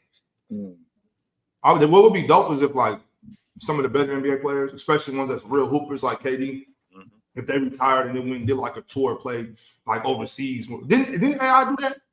A bunch of players did that. I know he went to Turkey. Dominique Wilkins. Yeah, Nick went to Greece. Yeah, that'd be dope. They won the EuroLeague championship. KD might go do the big three. KD might go do the big three. That Seems would like be something fire. KD might do. Yeah, but the Americans already seen KD. KD need to take a world tour. Go play in the EuroLeague. Go play in the NBL. Go play in China. Go, you know what I'm saying? Go get it in. That'd be dope. All right, y'all. Styles Blackman with the super chat. He said, "Don't think the Mavs can defend the Wolves when they set that pick on the wing to get Derrick Jones Jr. on Cat. They're gonna have to double, and McDaniels is not Dort. No, he isn't. But they can double. They can double off of Rudy though. Like, that's the thing. Rudy's offense is just ugh. So you can double off of Rudy and get back. You'll be all right. That's what teams are doing. That the Wolves' offense isn't that good when Rudy's out there. Now, if they go to the Cat and Nas lineups, you run into some problems. But with Rudy out there, he's gonna be the man you double off every time. You're gonna double off him. That's Easy. fine, man. We got Maybe Rudy Euro steps and Yeah, I was about to say. Rudy I was about to Rudy fadeaway. You might. Hey, Hey, if he does that again, all right, cool. Wrap it up. Give them the trophy. You might be able to get 10, 12 points on pick and dives or Rudy in transition, especially when he gets big and he's wide open in the lane. Yeah, man. Let Rudy get conference finals MVP, man. Let him get it, man. That'd be fire. It's gonna be a problem out here, Mars. What else you got, Ron? Because I want to bring something up real quick. Some of the dumbest shit I ever heard. Oh god. I don't know, Ox. You heard some dumb shit in your life. A lot of dumb shit. But and I really like Jeff Teague. I think Jeff Teague probably has some of the best talk on his pod. I really like Jeff Teague's pod. I don't know if you heard this, Damo, but this is ridiculous. Really, really dope. Jeff Teague has some of the best stories. But for him to say that the WNBA is doing it all wrong with Caitlin Clarke, and that they need to just let her go crazy so that to validate and get views, it's just dumb. It goes He's back not to the what I first said. person I've heard say that too. I've seen it just goes back to what he said. Like, obviously, Caitlin Clarke is going to be very good. She's gonna have some growing pains. She's gonna be very good. She's gonna throw turnovers, but I still think she's playing very well for a rookie. I do. And so, but for him to say that, it's like, I don't. Why would you want to disrespect the game like that and say, oh, just let her go so that it can validate? That's just bad. That's just bad for basketball. It's bad for the brand. I think that's a very bad idea. Well, Ox, it's a very simple, obvious reason why he's saying that and doing that. And I mean, all of us up here, especially you and Ron, y'all are very tapped in, and OG2, Chill 2, y'all are tapped into the women's game. Y'all tapped into the women's product. And I mean, we all know all this stuff happening for the women has been, it's been in the works for years now. Been stuff in the making, getting them charter flights, that's been in the works for years now. Finally getting them shoe deals, getting the money up, everything like that. That's been in the works. That is stuff that's been put in place years ago, and it's finally coming to fruition. Mm-hmm. But we all know the best information is misinformation. So as a person that loves to spread misinformation, I agree with Jeff Teague because he loves spreading misinformation too. Y'all better stop doing Caitlin Clarke like that because y'all will be back on Spirit flights next year.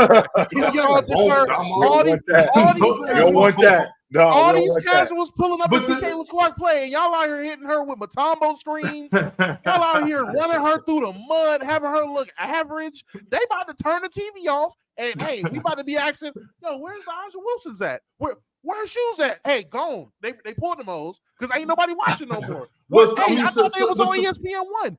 Welcome back to ESPN Telemundo because nobody was watching. I mean, that's what's gonna happen. But Sabrina and Stewie been had shoes though. You know what I mean? Like they've been had. And you know what's funny? And you know what's funny? You know what's funny? Until this year, I didn't know that. Oh, for real? Hey, I didn't. I genuinely didn't. Like all this stuff, I really didn't know. But I'm talking about just for the cat, because literally a lot of these new eyes and everything like that, a lot of these people that are talking about the women's game now, a lot of these dudes is casuals. A lot of these people are genuinely casuals. So if you are going to have Caitlin Clarke, who's everyone's deeming the savior, going out there and looking not like the savior, but looking like another, like it's a work in progress. Mm-hmm. They turn that TV off, man. It's going to look dark ages again. It's gonna get back to low. We're gonna be talking about lowering the rims and making the ball smaller. It's gonna get back. I'm telling you, but they did. Like I was trying to get some of the Stewie shoes, but they ain't have my size. I'm about to get some Aja Wilson's for sure. I'm grabbing them. No doubt about it. The new Sabrina's is fire too. Oh, those popped up on my screen. I was like, "What are those?" And then I seen that there's the Sabrina's.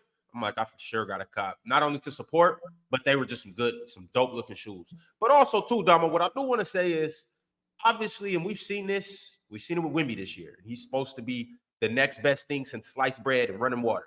But I do want to say, like, it's going to take a couple years for her to just adjust. With that being said, that makes you better. Going through struggle, I'm saying this to all the young guys in the chat too, older dudes too. Going through struggles in life will make you better as long as you proceed to go through those struggles and don't run from them. This is going to make Caitlin Clarke one of the better players in the WNBA.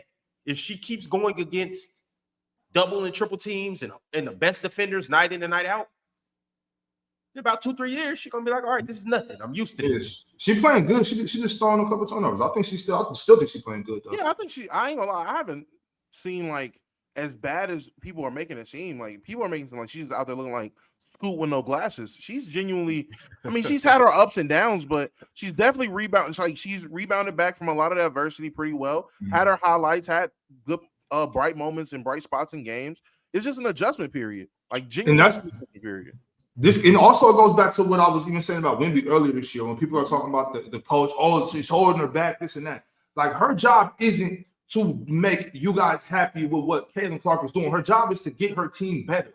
You know what I'm saying? Like her job is to make Caitlin Clarke better. Her job is to make her whole team better so they can compete. Not this year because they're not going to compete this year, but next year and the year after that. Her job isn't to satisfy fans with Caitlin Clarke coming out shooting 43s. Like that would be a bad coach in my opinion. That's gonna get me fired. Yeah, like people are like, oh, the coach, she doesn't know what she's doing. She got like this ain't Iowa. This is not college basketball no more. All of these women are the top of the cream of the crop. Like and none of them want. Nobody wants to be the one that Caitlin Clarke torch. You know what I'm saying? And you can see how every time she's played DeJounte Carrington 2 times. And DeJounte is just not trying to go for it. Like, nah, she can't give it to me. She's gonna have to give it to somebody else. Plus, this is what I do to keep my lights on, Ox. I ain't getting my ass off by no rookie. This ain't. I don't got a day job. This is what I do for a living. So it's funny when they had that mindset against Cameron Brink and she's sending that shit the other way. I will say that. I'm trying to tell you.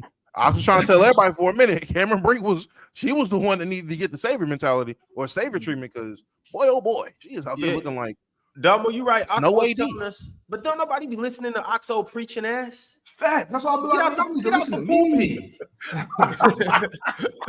But all right, so we got to get to these super chats. I got a few of these, and then we're gonna get up out of here. You out, Chill? Later, fellas. I'll see y'all dudes tomorrow. All right. Merry Christmas. All right, Chill. Yo.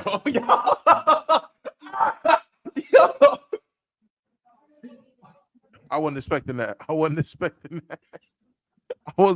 that. Man. Oh, hello, Open Joe. Oh, damn, y'all. I'm not Alan L. Don't do me like that. They can do me like I'm Alan L. My bad. I'm not sending through super chats saying L Ox. I'm just reading them. Darren Foss said, day number 3, still no swiping. You recording TikToks. W. Yo, I've seen that on Monday too. Y'all, I want to apologize for Monday too. Yo, dumb, what's wrong with you? It was a rough Monday and Tuesday here on the PC platform, but we're Don't back, hate you Monday. know. Monday was good. Don't hate on Monday. Monday was a great episode. Yeah. Tuesday, however. It was, but we've been exposed to some things this week.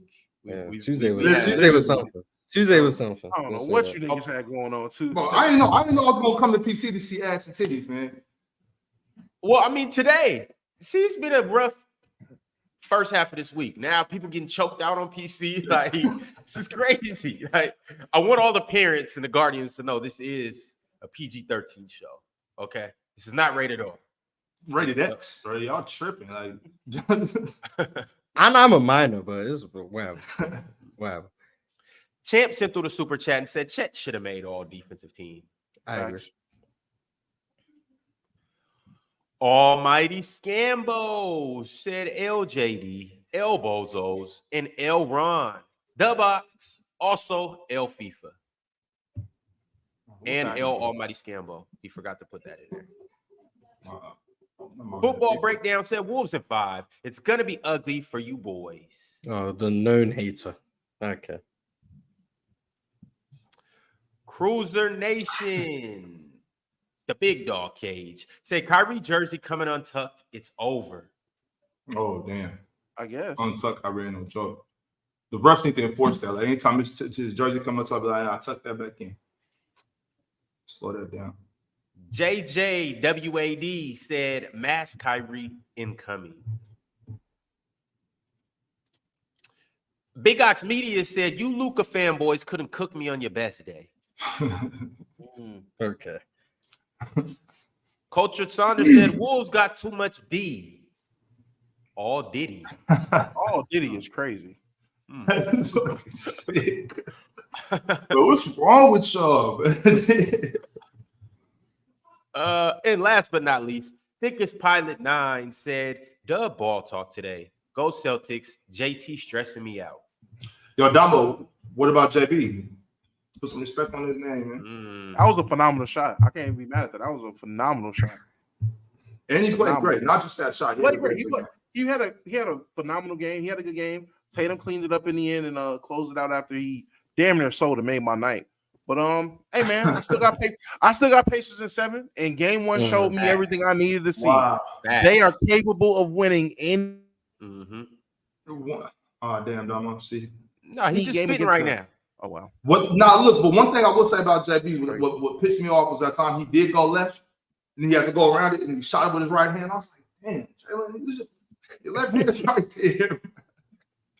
All right, y'all. On the way out, I want to encourage everybody to join our Telegram Sports community chat. All you have to do is click that link right at the top of the chat. It's pinned right up there. We all in there. We talking about ball, debating ball, laughing about ball, and other things that are in there too that I can't really speak of on the show, but in the chat, we talk about all type of stuff. Also, too, play back tonight. Go watch the game. Join JD. And last but not least, playerschoicemerch.com. You can scan this QR code right here, and it will take you right there. Pull up, grab you something nice. Do yourself a favor. All right, y'all. We out. We going to be back tomorrow. Like the video on the way out. We'll catch you then. Man, y'all go get some cardio in, man. Get your steps in. Get your blood moving. America.